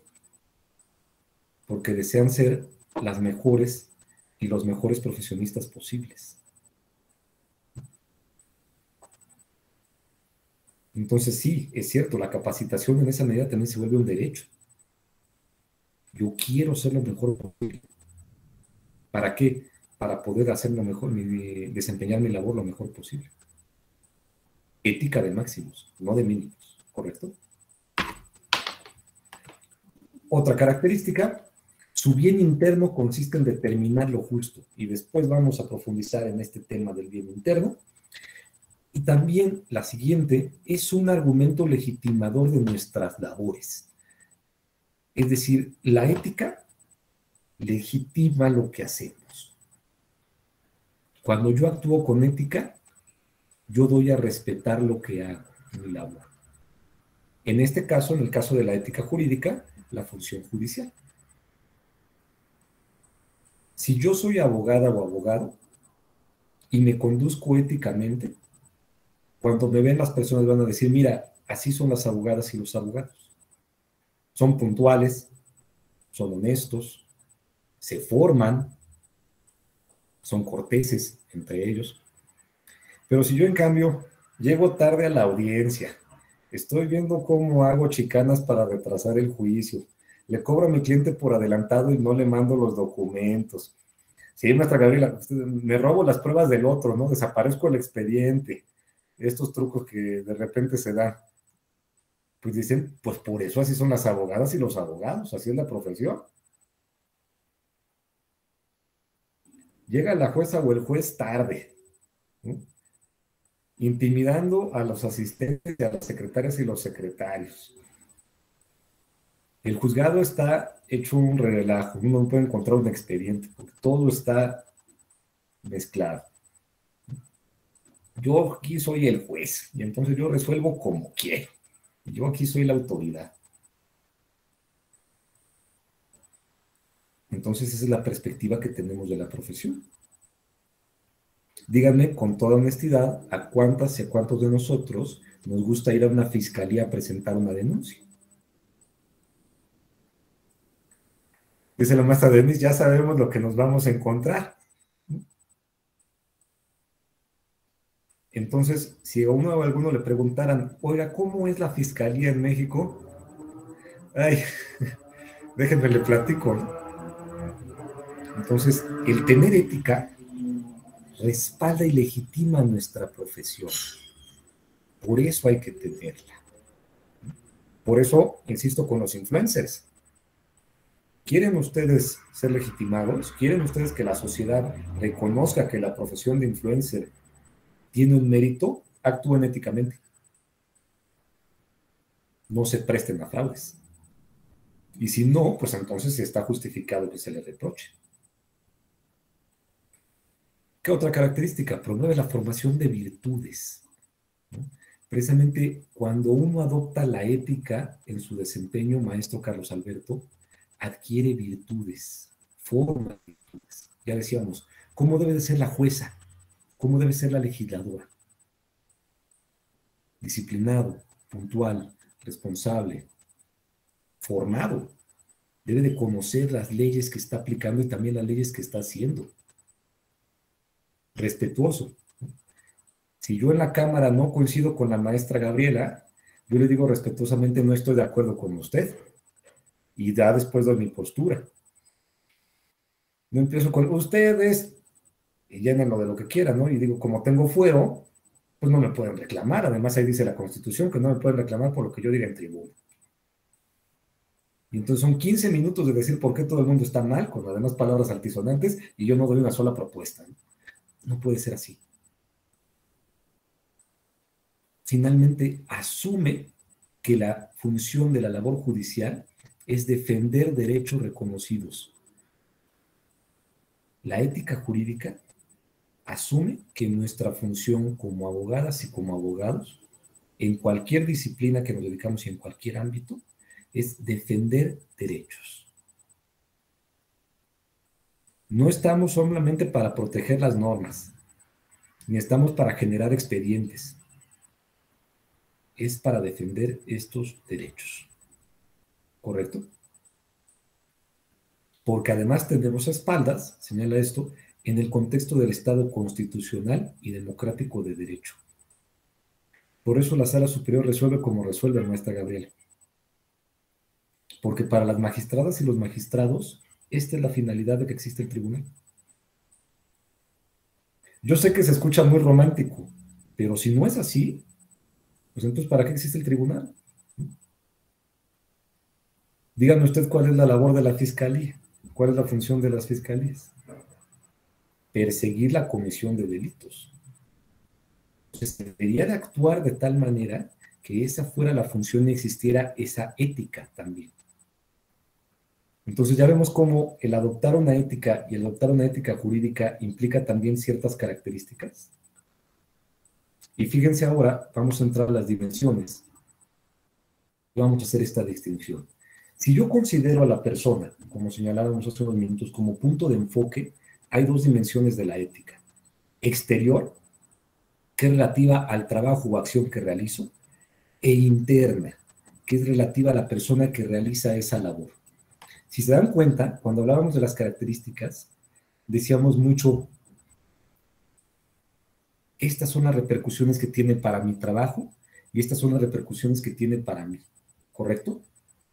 Decíamos, por ejemplo, es una ética de máximos.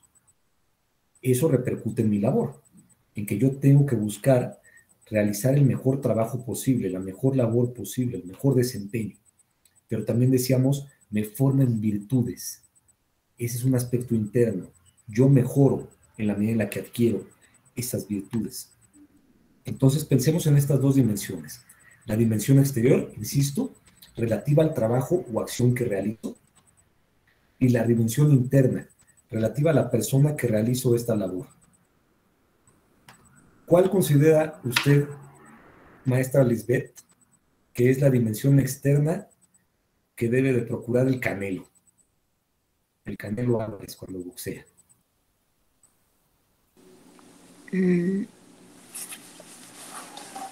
Pues procurar estar físicamente apto para la contienda. Sí, él debe de tratar de ser el mejor atleta posible, ¿no? Estar en las mejores condiciones para poder golpear al prójimo. Sí, estar Eso es la dimensión externa. E internamente, ¿qué actitud debería de tener el Canelo Álvarez antes de una pelea?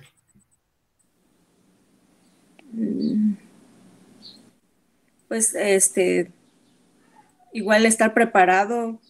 Ser disciplinado, ¿no? Por ejemplo. Llevar pues sí, tener una disciplina y igual atendiendo a las reglas que tiene que cumplir dentro del... Cumplir con las reglas, ¿no? No se vale que le ponga el guante en herradura. Así es. Tiene que comer sanamente, ¿no? Tiene que estar en el peso para poder pelear en el otro en igualdad de condiciones. Fíjense cómo una profesión que nos podría parecer que no tiene mucho sentido, tiene también incluso sus dimensiones éticas. Él tiene que tratar de ser el mejor atleta posible. Esa es su dimensión externa. E internamente eso involucra disciplina, sacrificio, ¿no? Pues a lo mejor se le antoja mucho el postre y no se lo puede comer. Tiene que pasar horas y horas en el gimnasio. Tiene que estudiar a su rival. Tiene que cumplir las reglas, decía la maestra Lisbeth, ¿no? Tiene que estar en el peso y no se vale que haga trampa.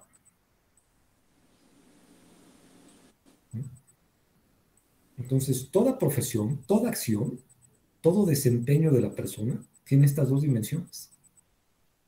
Y así como el Canelo, que se debe tratar de ser el mejor en golpear al prójimo, que le pongan, nosotras como abogadas y como abogados tenemos también una dimensión externa y una dimensión interna. ¿Cuál es nuestra dimensión externa? La relativa a nuestro trabajo. ¿Y cuál es nuestro trabajo? Aplicar normas para resolver controversias. Ya decíamos, proteger derechos. Y tenemos que hacerlo lo mejor posible. Tenemos que tratar de determinar qué es lo justo para proteger esos derechos y para resolver esas controversias. Esa es nuestra dimensión externa. Por lo tanto, ¿cuál es su dimensión interna, maestra Gabriela? ¿Qué tiene usted que hacer para conseguir esa dimensión externa? ¿Cómo debe de ser usted como abogada? Ya no le escuché bien, ¿externa o interna? Interna. Si su dimensión externa es que usted debe de tratar de determinar qué es lo justo para resolver el caso, ¿qué necesita usted para poder hacer eso? ¿Cómo debe ser usted para poder alcanzar esa acción? Pues debo tener una brújula personal. Fantástico, como a veces decimos, un compás moral, ¿no? Precisamente. Entonces tiene usted que ser disciplinada. Tiene usted que formarse, tiene usted que conocer la ley. Entonces tiene que actualizarse, ¿no? No se vale que usted diga, yo me quedé en el COFIPE de 2006 y entonces con ese es con el que quiero que me hagan justicia, ¿no? Está usted tomando este curso. Es usted respetuosa. Cuando usted se dirige a una autoridad, señala, bueno, yo vengo a plantear este caso. Y si pierde usted en la primera instancia, apela usted en la segunda y nos dice, ese tribunal local no sabe absolutamente nada y está formado por personas corruptas. No, yo vengo a discutir el caso. Actúa usted correctamente. Entonces, ¿vemos cómo juegan las dos dimensiones? ¿Sí? Así como el Canelo tiene que tratar de ser el mejor boxeador posible, y eso significa que tiene que hacer internamente muchos valores, tiene que formarse en muchas virtudes. Cuando usted desea ser la mejor abogada posible, la mejor profesionista posible, necesita usted formarse en esas virtudes y en esos valores. Tiene usted que actuar correctamente. Entonces, ¿recuerdan la hipótesis que teníamos al principio? Y decíamos, la forma como yo pienso la ética es la forma como yo pienso la ética jurídica. Y eso tiene que ver en cómo resuelvo, cómo interpreto, cómo argumento y cómo resuelvo. Pero también eso tiene que ver en cómo soy yo. Si yo sostengo el garantismo, entonces tengo que seguir los valores que propone el garantismo. El respeto, la igualdad entre las personas, la no discriminación, el Estado de Derecho.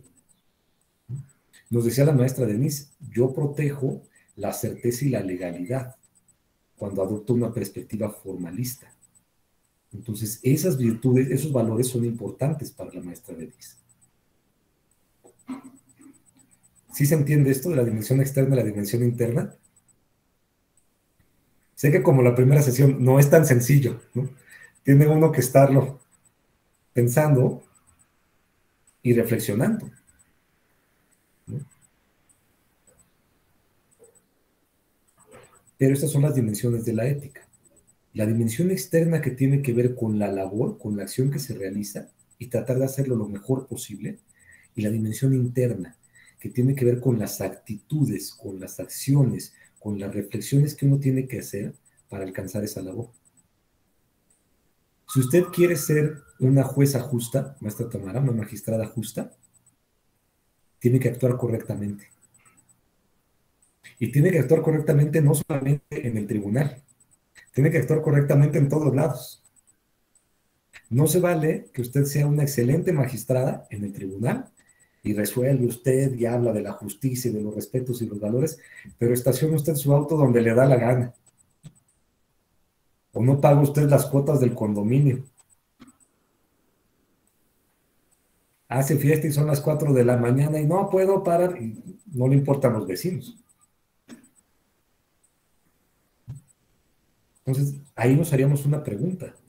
¿Es posible ser entonces una buena jueza, un buen juez, una buena legisladora, un buen legislador, una buena abogada, un buen abogado, sin al mismo tiempo ser una persona correcta? La respuesta es automática, ¿no? Usualmente el que es mala persona suele ser mala persona en todos lados, ¿no? Y el que es buena persona suele ser bueno en todos lados. Es esto. La dimensión interna se refleja en la dimensión externa. Ya decíamos, ¿no? Lo que tenemos no solamente es ir a la fiscalía por cómo se van a, porque no sabemos qué van a hacer, sino por cómo nos van a tratar. Y tenemos, honestamente, un estereotipo de la persona, de la gente del Ministerio Público que nos va a atender, ¿no? Entonces, la dimensión interna se refleja de este modo en la externa. Se nos comentaba en una ocasión por el doctor Rodolfo Vigo, un tratadista argentino, experto también en este tema de la ética, que en Argentina, cuando se iban a designar a juezas y jueces, hicieron un ejercicio muy interesante. Además de las pruebas académicas que tenían que pasar, un examen teórico, un examen práctico, etcétera, nombraron a una comisión. Y les pidieron mucha información a las aspirantes, a las personas aspirantes. Y entonces esta comisión iba y le tocaba al vecino. Le decía, oiga, fíjese que su vecino quiere ser jueza o juez. ¿Cómo se porta? ¿Recoge la basura? ¿Respeta la propiedad? Fueron al gimnasio, ¿no? De aquellos que tenían, o al club. ¿Cómo es como miembro? ¿Es el típico que utiliza 25 mancuernas y las deja todas en el piso? ¿O es el que después que termina de utilizar un aparato, lo limpia, lo acomoda para la siguiente persona? Le preguntaron a colegios y a barras de abogados y fueron a sus universidades. ¿Qué tal se desempeña? ¿No? ¿Utiliza su cargo de repente o ha utilizado su cargo en forma incorrecta? Yo soy secretario o secretario, ¿no? Y usted nada más es un asistente. ¿Cómo trata a las personas con las que convive? Y presentaron informes. ¿Qué era lo que se buscaba? Que las personas designadas no solamente fueran grandes técnicas y técnicos en el derecho, sino también personas que tuvieran realmente estas características y estas virtudes para ser efectivos jueces y jueces, que en su vida privada fueran correctos, para que en su dimensión externa fueran justos. Insisto, fue un ejercicio, me parece, sumamente interesante. Veámoslo en nuestro ámbito. Cuando se postulan candidatas y candidatos, no solamente debería de ser entonces si cubre los requisitos. Tendría que haber una valoración. ¿Qué tipo de persona es? ¿Qué filosofía sigue? ¿Qué ideas promueve? ¿Cómo se ha comportado con otros sectores de la comunidad, de la sociedad?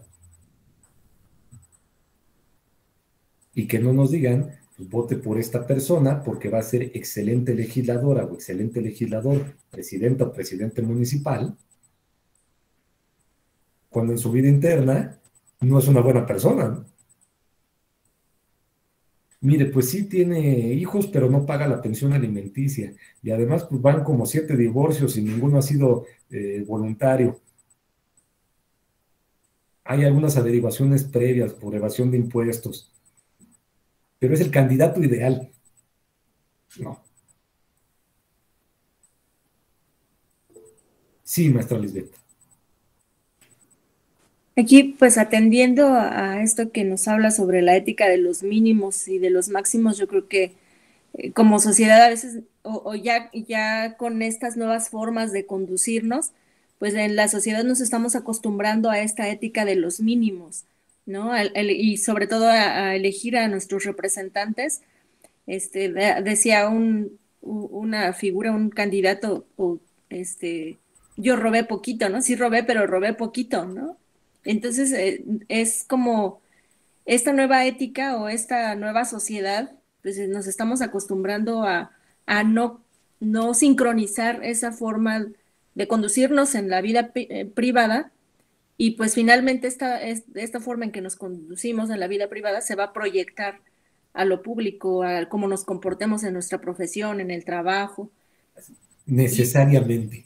Y entonces, pues yo creo que ahorita estamos menos exigentes en cuanto a esto. Nos estamos acostumbrando a que medio, bueno, el representante pues no se conduce bien, no, el candidato no se conduce bien, no es muy buena persona, pero a mí lo que me interesa es que sea efectivo en su trabajo, ¿no? Cuando tiene que ser compartir las dos, la forma externa y la forma interna.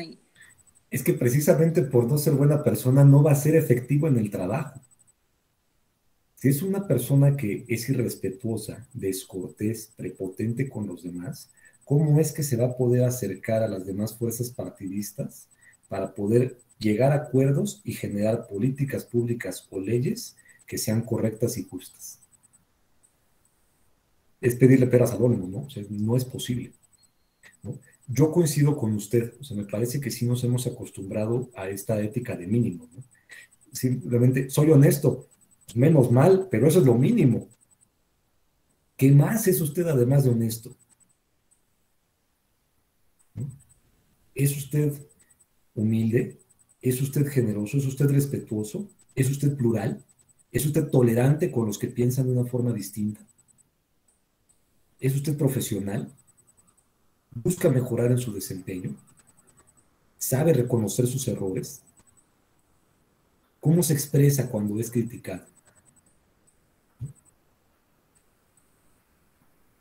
Todo esto. Ahora, lo que sí yo quizás desentendía un poco es que me parece que justo las nuevas generaciones, ¿no?, sí entienden esto de una forma mucho más clara y sí lo exigen más. Si yo en una clase de licenciatura, ahorita jóvenes, llegara y a una, supongamos, para poner el caso, a un alumno yo lo viera como una persona indígena y le dijera, eres un indio y no vas a aprender nada aquí, él se sentiría ofendido, pero le juro que todos alzarían la palabra. O sea, saldrían a defender, porque justo dirían, ofendió a nuestro compañero, y no queremos un profesor que discrimina, que no es respetuoso, que tiene esa filosofía, incluso esa perspectiva, nos afecta a todos. Entonces, esto que se ha dado por llamar la generación de cristal, y que se dice que se quejan de todo, pues sí, porque son una generación que ya está formada en los derechos y que está acostumbrada precisamente a ese nivel y no están dispuestos a bajarse, ¿no? Dicen, es que por todo son sensibles. No, es que ellos tienen una meta, tienen ya ese piso que ya lo subieron y no están dispuestos a que se vulnere y no pase nada. Entonces, en ese sentido yo me atrevo a ser optimista y pensar que justo esa situación lo que va a generar es que cada vez exista esta mayor exigencia. Que, bueno, también hay que decirlo, ¿no? Los medios de comunicación y sobre todo el Internet ahora han contribuido a esa función. ¿Por qué hacer más visible nuestra conducta? Nosotros mismos la hacemos, ¿no? En la medida en la que yo doy también a conocer mi vida privada o doy a conocer aspectos míos, pues me someto a esa valoración. Entonces, es muy interesante la reflexión que usted comenta, pero sí, yo tiendo a pensar que afortunadamente, y me parece que la maestra Tamara coincide, las nuevas generaciones tienden a ser más exigentes en ese aspecto. El maestro Carlos, por favor. Gracias, maestro Atos. Precisamente en relación a lo que nos comparte la maestra Lisbeth de esta ética de los mínimos, coincido con usted en el sentido de que son, digamos, las generaciones mayores, que se vota por el menos malo, no precisamente por el mejor, el más talentoso, el más ético, el más capaz. Sin embargo, las redes sociales han y están jugando un papel fundamental para suplir, si me permiten la expresión, para suplir lo que formalmente el registro no exige a candidatas y candidatos. O sea, la ley dice, pues estos son los requisitos, los cumples formalmente y ya eres candidato y candidato por parte de algún partido. Sin embargo, el elector, nosotros, las nuevas generaciones, en esta aplicación de la generación de cristal y otros también, que no siendo esta generación, son más exigentes y entonces a través de las redes sociales y del comportamiento que se ha identificado de estos posibles candidatos y candidatas, señalan con mucha efusividad las omisiones como las que usted mencionaba, ¿no? De que tira la basura, no es puntual, no es respetuoso con sus vecinos, o la hipótesis que nos planteabas, maestro, sobre 7 divorcios y ninguno por la vía voluntaria, esas cosas que pudiesen parecerle menores a las otras generaciones, a estas no lo son, y lo señalan, y lo difunden, y se valen de nuevos instrumentos que hace muchos años no teníamos, como los memes, y hacen burla y señalan, no votes por este, no votes por esta, porque seguramente, aunque ser diputado no tiene nada que ver con el matrimonio, la vida interna, la faz interna, la ética interna, tarde o temprano impacta en la externa. Entonces, estamos viviendo como esas transiciones, ¿no? De las generaciones anteriores que dicen, bueno, voy a votar por el menos malo, la ética de los mínimos, y por el otro lado, las nuevas generaciones con nuevas herramientas que están por una ética de los máximos y dicen, no, esta persona, aunque hacia afuera no se le ve, hacia adentro tiene estos comportamientos que tarde o temprano se van a reflejar en su condición de legislador, de juzgador o de administrador de bienes públicos. Es cuanto, maestro, gracias. Me parece muy correcta la reflexión, maestro Carlos. Pensemos como antes se decía, bueno, el requisito de modo honesto de vivir se cumplía en automático, ¿no? Porque se partía de la tesis de cualquier persona, tiene un modo honesto de vivir y mientras yo no pruebe lo contrario, debo de tener por satisfecho ese requisito. Pero cómo ahora, y volvemos al tribunal y la creación jurisprudencial, cómo se creó el registro de personas que cometen violencia política por razón de género y aquellas personas que la cometen no pueden ser electas porque justo se dice no tiene un modo honesto de vivir, porque esta persona lo que hizo fue realizar actos de violencia en razón de género en contra de otra y ahora imagínense que le demos el cargo. ¿Qué va a hacer estando allí? Y es una creación relativamente reciente. Entonces, precisamente, ¿no? Cada vez parece que estamos dando esa exigencia, que estamos aumentando, y así es como debería de ser. Vamos a continuar un poquito profundizando en estas dimensiones. Precisamente, la dimensión externa implica determinar el bien de la labor que realizamos. Si yo soy secretario o secretario de estudio y cuenta, el bien es que yo realice proyectos de sentencia buenos, justos, correctos, bien fundados, bien motivados. Si yo soy legisladora o legislador, voy a presentar iniciativas con las mismas características, correctas técnicamente, justas, con una investigación previa. ¿No? No es que se me ocurre, no, tiene que ser así. Si yo soy jueza o juez, voy a resolver los casos de una forma correcta, justa, conforme a la ley. Voy a ser imparcial. Voy a apartarme de prejuicios. Voy a investigar el caso en momentos en los cuales tenga duda. En el ámbito jurídico, precisamente, ¿qué es lo bueno en nuestra labor? Determinar lo justo y aplicar el problema que se plantea. Y en cambio, la dimensión interna implica determinar el bien en nosotros y en nosotros. ¿Qué es lo correcto para que yo pueda realizar esa labor? Insisto, si el Canelo quiere seguir siendo el campeón, ¿qué es lo que él tiene que hacer? ¿Qué es lo correcto que debe de hacer para ser campeón? Ir al gimnasio, no pasarse en el vicio, no meterse en problemas, ¿no? Porque si lo meten a la cárcel, pues ya no puede pelear. Continuar su entrenamiento, mantener una dieta, mantener peso. Como dice la maestra Lisbeth, no debe de ser tramposo, porque ¿cómo va a ser campeón si comete trampa? Estos temas del antidoping, que a veces se dice es un tema complejo. No, no es un tema complejo. Si un atleta está realizando trampa, tiene que devolver pues, los premios que obtuvo, porque no se desempeñó correctamente y en esa medida no realizó su labor conforme al bien. Sí, maestra Gabriela. Pero bueno, al respecto, en las recientes Olimpiadas sí se hizo un dilema ético acerca del antidoping por una cuestión burocrática.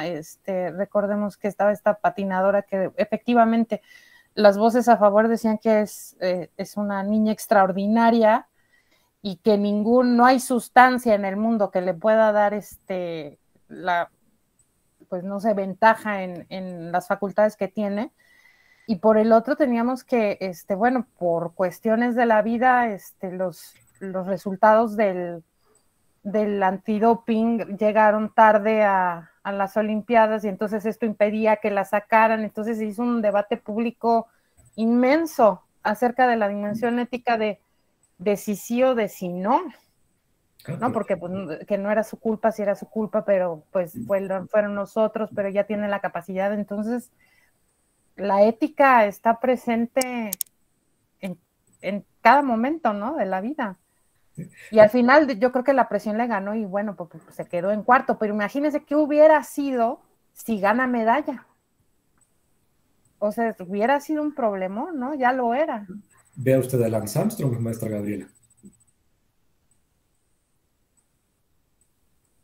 A devolver los reconocimientos y los premios y todo. ¿Por qué? Pues porque cometió trampa.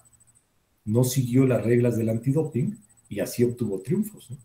Entonces, discutir, es que qué tanto ventaja obtuvo. No. Las reglas es que él no debe de hacer trampa. Ese es el principio precisamente moral, que él debe conducirse con honestidad como un atleta. Y si no actuó correctamente, entonces esa labor, ese desempeño que tuvo fue incorrecto. Y por lo tanto no se merece ese reconocimiento, ¿no? Este caso de los seleccionados que antes del partido estaban de fiesta, ¿no?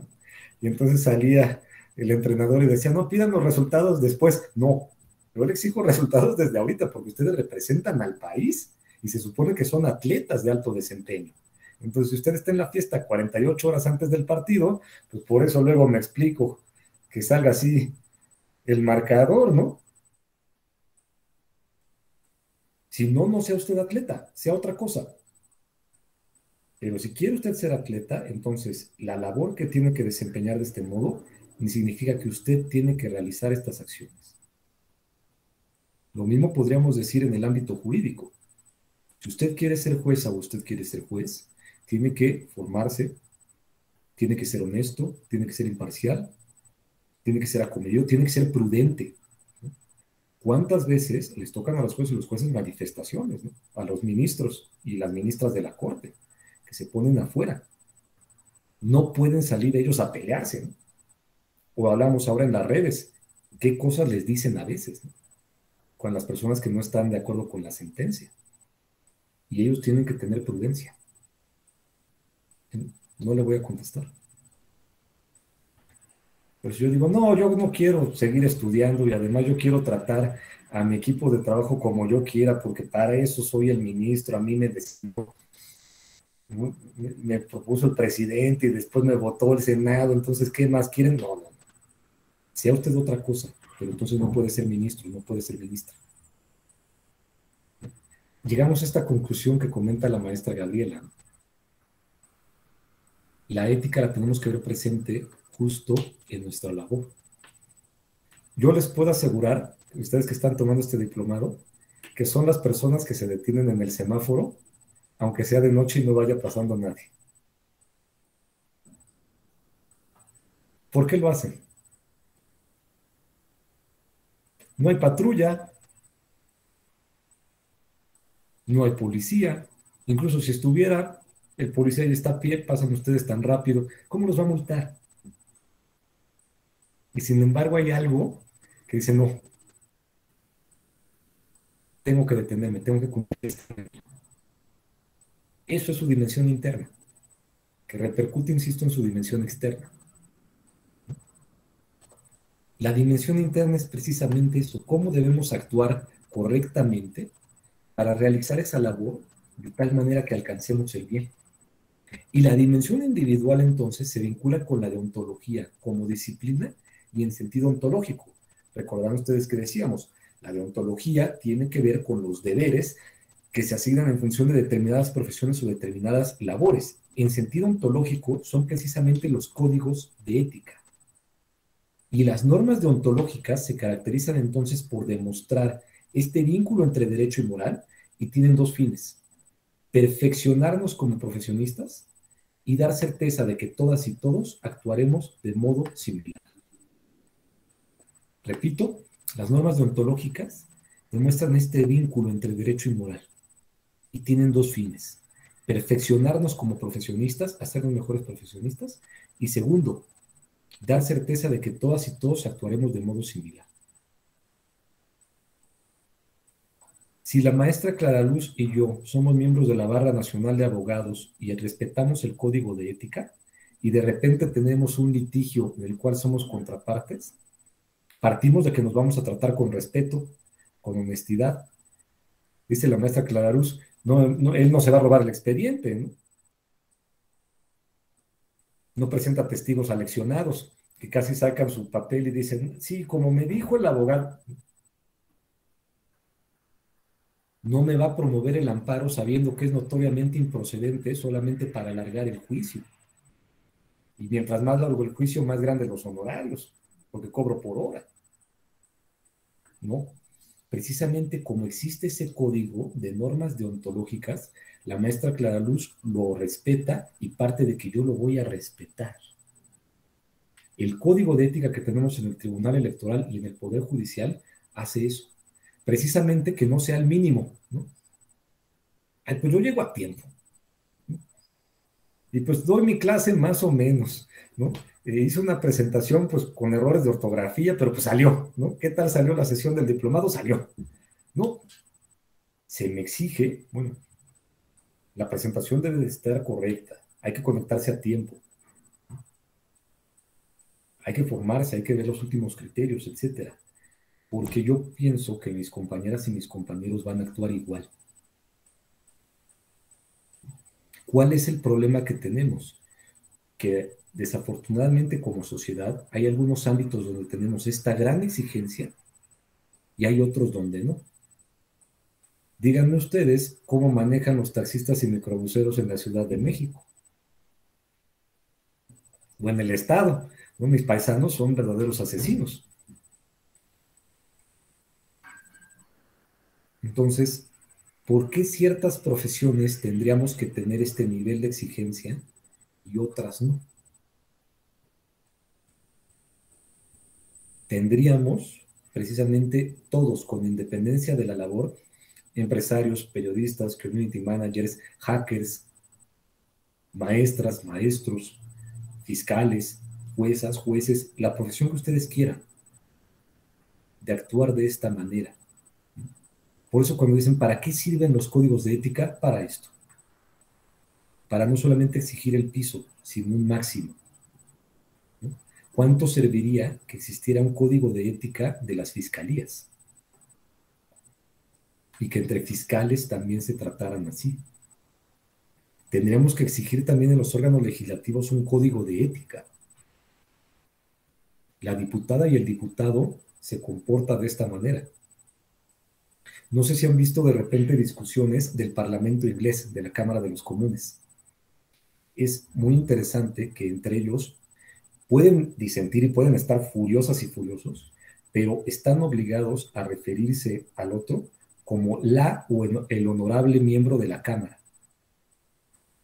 Entonces, supongamos que yo estoy en desacuerdo con la maestra Tamara, tengo que empezar mi intervención diciendo, la honorable miembro de la Cámara dice, por ejemplo, que debemos de gastar más en hospitales. Y ya después ya me vuelvo loco, ¿no? Y estoy en desacuerdo por esto, por esto, por esto. Pero así me tengo que dirigir a ella.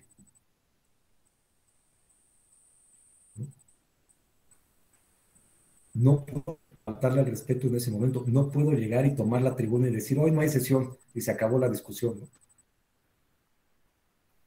O no me presento a la sesión. Tengo que actuar de esta forma. Tengo que realizar los deberes conforme a ese código para desempeñar la labor que tengo de la mejor forma posible buscando el bien. ¿Muy bien? Y por eso vamos a hablar ya para finalizar de bienes. Bueno, tendríamos esta última. La consecuencia de la ética jurídica influye en nuestra percepción de lo justo y su aplicación para resolver controversias en nuestro desempeño como personas y como profesionistas. Y yo coloco ahí una frase de Manuel Atienza en un ensayo que se llama Cuestiones Judiciales. Y dice, el buen juez, diríamos también la buena jueza, no solo puede definirse en términos puramente normativos, deberes y derechos. No solo aplica el derecho vigente sin incurrir en delitos o faltas, sino que es capaz de ir más allá del cumplimiento de las normas. Posee ciertas cualidades, virtudes judiciales, que no pueden plasmarse normativamente.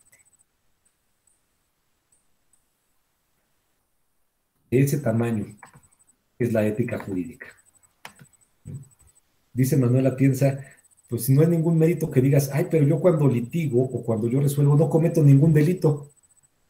No, bueno, menos mal, pero tiene que haber más. Tienes que tener estas virtudes judiciales. Y él dice, y a veces esas virtudes judiciales son difíciles de plasmar normativamente. ¿Cómo debe magistrados, magistradas tener una relación con su equipo de trabajo? Ministras y ministros. En los mismos despachos de abogados. ¿Cómo nos conducimos entre pares? ¿Correcto? Y ahora sí, vamos a hablar de los bienes de la ética. Toda actividad humana persigue bienes. Hacemos las cosas para obtener bienes. Y podemos distinguir entre bienes externos o contingentes, que precisamente pueden adquirirse mediante el desarrollo de cualquier actividad, como es, por ejemplo, la fama, el rango, el poder o el dinero. Es decir, a través de realizar actividades nosotros podemos obtener bienes. Y hay bienes que son contingentes o externos. Yo lo puedo obtener de cualquier manera. Si mi fin en la vida es ser rico, yo puedo hacerme rico como empresario, como narcotraficante, como cantante o como abogado, o como el Canelo, como boxeador. El bien en sí mismo, que es el dinero, que es la riqueza, yo puedo obtenerlo de varias formas. Si yo quiero ser famoso, también me puedo hacer famoso a partir de realizar publicaciones falsas o de atacar a personas en redes. Puedo hacerme famoso porque soy un buen líder de algún grupo o movimiento social. Puedo hacerme famoso por un delito.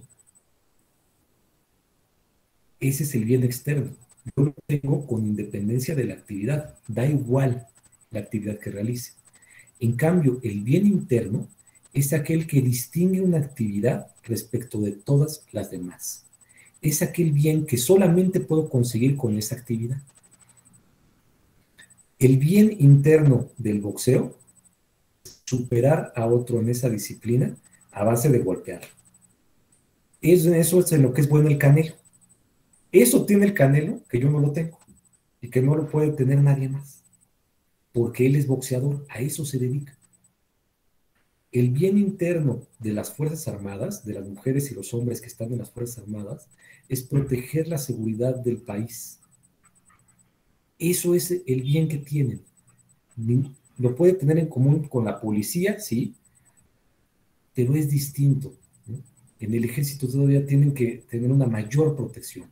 Es para el caso que si llega a haber una situación de guerra, como estamos viendo ahorita, ellos salen en defensa, ellas y ellos. Ese es el bien interno. No lo tiene ninguna otra profesión. Entonces, en el ámbito jurídico también hay un bien interno. ¿Cuál es el bien interno que tenemos las abogadas y los abogados? Determinar lo justo para resolver controversias y proteger derechos. Ese es nuestro bien interno. Si ustedes son abogadas y abogados, este es el bien que reciben de la profesión que ninguna otra profesión les puede dar. Si se vuelven cantantes, ya van a tener otro bien interno. O bomberos. O narcotraficantes, hay otro bien interno. El bien interno de las abogadas y los abogados es este: determinar lo justo para resolver casos y proteger derechos. Nada más se lo puede dar el derecho. El problema está cuando perseguimos los bienes externos o contingentes antes que los bienes internos. Si yo quiero ser rico, sin importar cómo, pues no importa qué acciones haga. Ya decíamos, ¿no? Yo puedo ser un juez corrupto. Y entonces el asunto le vale 3 millones de pesos.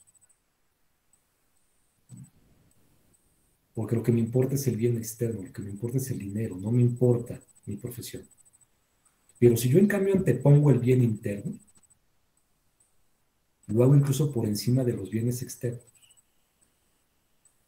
Por eso cuando van con la maestra Denise y le dicen: mire, magistrada, pues nos gustaría después promoverla a usted como ministra de la Suprema Corte, pero pues ayúdenos y le ayudamos en este asunto. La maestra Denise muy respetuosamente le dice: mire, yo le agradezco, pero por favor sálgase de mi oficina. Porque antepone el bien interno al bien externo. Maestra Lisbeth, es usted una experta en la materia electoral. Fíjese que traemos aquí al candidato y pues lo acusan de haber cometido violencia política por razón de género. Y sí la hizo. La verdad es que sí está totalmente acreditada, ¿no? Pero, pues si usted lo defiende, pues luego van a salir la convocatoria para consejeras y consejeros. ¿No le interesa? Es que después se me va a regresar, va a venir ese karma, ¿no? Que son las consecuencias. Y yo las voy a sufrir. Es como lo que le pasó al Hombre Araña a Peter Parker, cuando no detiene al ladrón. Y entonces después sale y resulta que el ladrón había matado al tío Ben. Y así me puede pasar con este candidato, ¿no? Yo soy mujer. Y entonces, partiendo desde ahí, de que este hombre está afectando los derechos de mi gremio, ¿no? Y también de toda la sociedad. Y entonces después, si yo lo acepto tal vez como consejera, pues entonces tengo que asumir las consecuencias a las decisiones que ya he tomado. Y que fueron malas decisiones o que fueron decisiones que tomé con base en pues en el dinero, en un cargo que a lo mejor pues yo puedo acceder a él, ¿no? Tal vez por el camino más largo, pero va a ser algo cierto, ¿no? Usted me dice, no voy a anteponer el bien externo de obtener ese cargo y todo lo que conlleva al bien interno, de desempeñar correctamente mi labor. Porque lo que usted me está pidiendo es que defienda algo que es injusto. Entonces, por eso le choca, ¿no? Por eso no puede. Entonces decimos, el problema viene cuando no hay claridad en estos bienes. El problema existió porque los influencers prefirieron el bien interno sobre el bien externo, ¿no? Entonces el partido me va a dar dinero y además pues me acerco al partido, conozco ahí algunas diputadas o diputados para cuando tengo un problema, además pues voy a salir en Instagram, pues sí me la juego, sí te apoyo. Y hubo personas que se acercaron y le dijeron, oye, ¿eso que quieres hacer? Entiendo que es para violar la ley. Y además, pues la verdad es que tú no me gustas mucho como partido, ¿sabes qué? No acepto. Entonces, ahí también se justifica o no el reproche, ¿no? Si se priorizan los bienes internos respecto a los internos, la actividad se vuelve intrascendente y esto repercute a nivel personal y social. Y en cambio, los bienes internos determinan nuestra ética profesional. Insisto, si el bien externo se antepone, entonces la actividad se vuelve intrascendente. Si lo que usted desea es ser millonario, maestro Carlos, puede serlo sin tener que ser abogado. Puede usted ser empresario, puede usted ser artista, ¿no? Puede usted ser traficante de armas. Eso paga muy bien. ¿Por qué no lo hacemos? Porque anteponemos el bien interno. Sí, maestro Carlos. Sí, sí, gracias, maestro Gatos. Efectivamente, hay una ponderación del fuero interno con lo externo, y a lo mejor lo que usted planteaba de dedicarse a la compraventa de armas, pues en mi caso no aplicaría, prefiero volverme millonario por otra vía, ¿no? Ejerciendo el derecho, mi profesión. ¿Por qué? Porque las armas pues se fabrican para privar de la vida a alguien, ¿no? O puede ser Bajo la incluso que usted argumentación que diga, la sea. meta de mi vida no es ser millonario. Así es, ¿no? Así es, ¿no? Entonces, ahí creo que es muy importante que desde muy temprana edad, porque efectivamente accesamos a la ética y al estudio de la ética, digamos, en la preparatoria, en universidad, posgrado, sería muy bueno hacer el ejercicio desde la primaria y la secundaria, y enseñar estos valores, maestro Atos. Es cuanto, gracias. ¿Recuerdan ustedes el perspectivismo de Marta Albert? Que nos decía el valor es absoluto. Lo que pasa es que tenemos distintas perspectivas. Pero insisto, tendemos más a coincidir que a disentir. El dinero y la riqueza no es mala en sí misma. El problema es cómo la obtengo.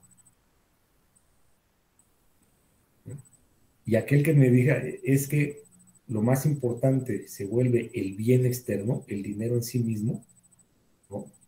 Yo no comparto esa perspectiva. ¿Y qué tengo que hacer?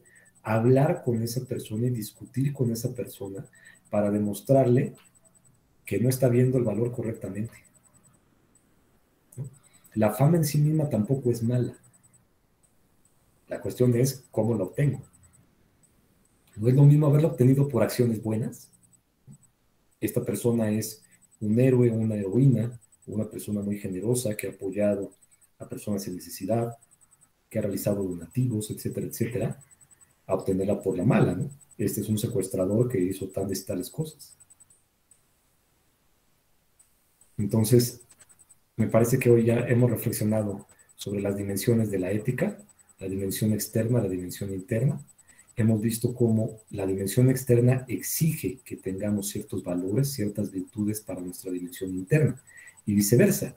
Si yo no soy correcto en mi dimensión interna, pues no me pidan que sea bueno en mis labores, no me pidan que sea bueno en mi profesión.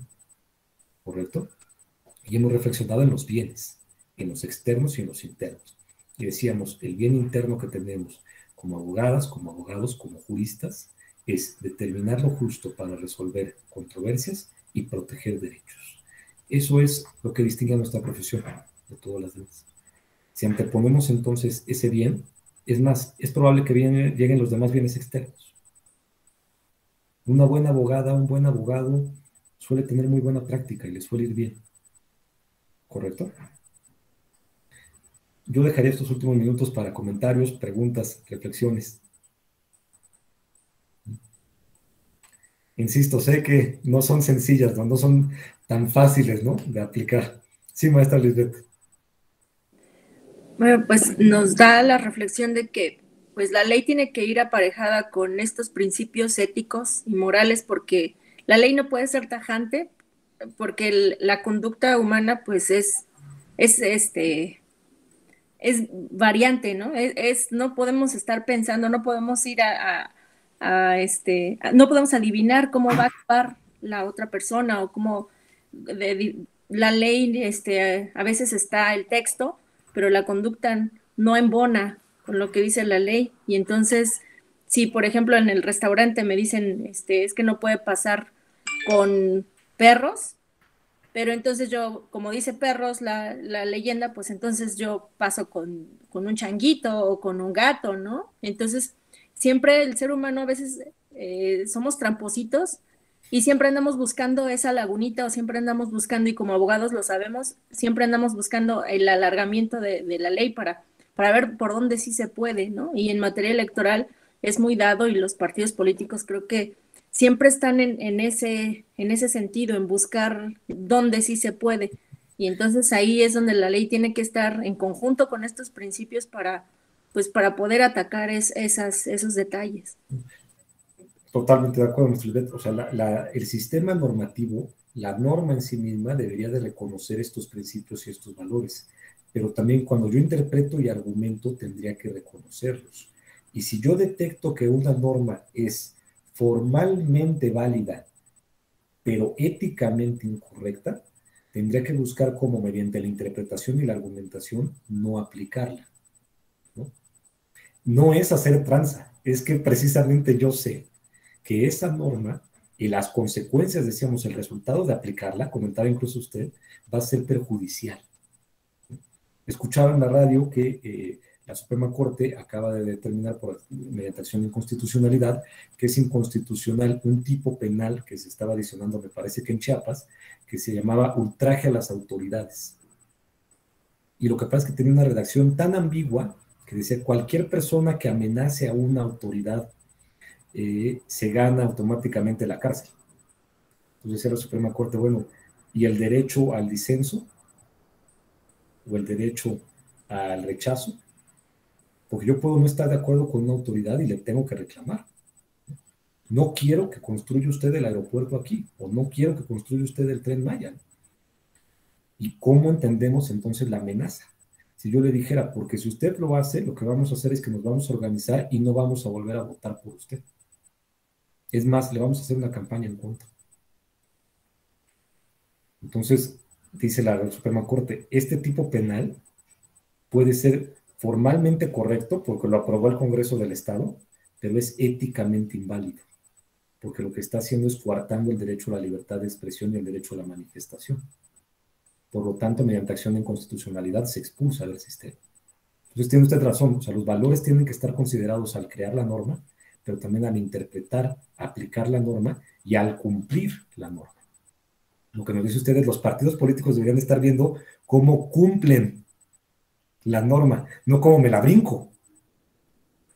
Claro, o sea, estoy compitiendo, sí, pero no lo haga con los influencers en vez de electoral. Compita bajo las reglas. Tenga una buena estrategia de campaña, tenga buenas propuestas, acérquese a las personas, tenga buenas candidatas y candidatos, cumpla con la paridad de género y así gane. No cometa violencia política en razón de género. ¿Correcto? Bueno, pues con esta reflexión terminamos entonces esta sesión. Muchísimas gracias por la atención de todas y de todos. Que tengan ustedes un excelente día. Gracias. Gracias. Muchas gracias, Buen día a maestro. todos. Excelente día a todos. Cuídense. Excelente día.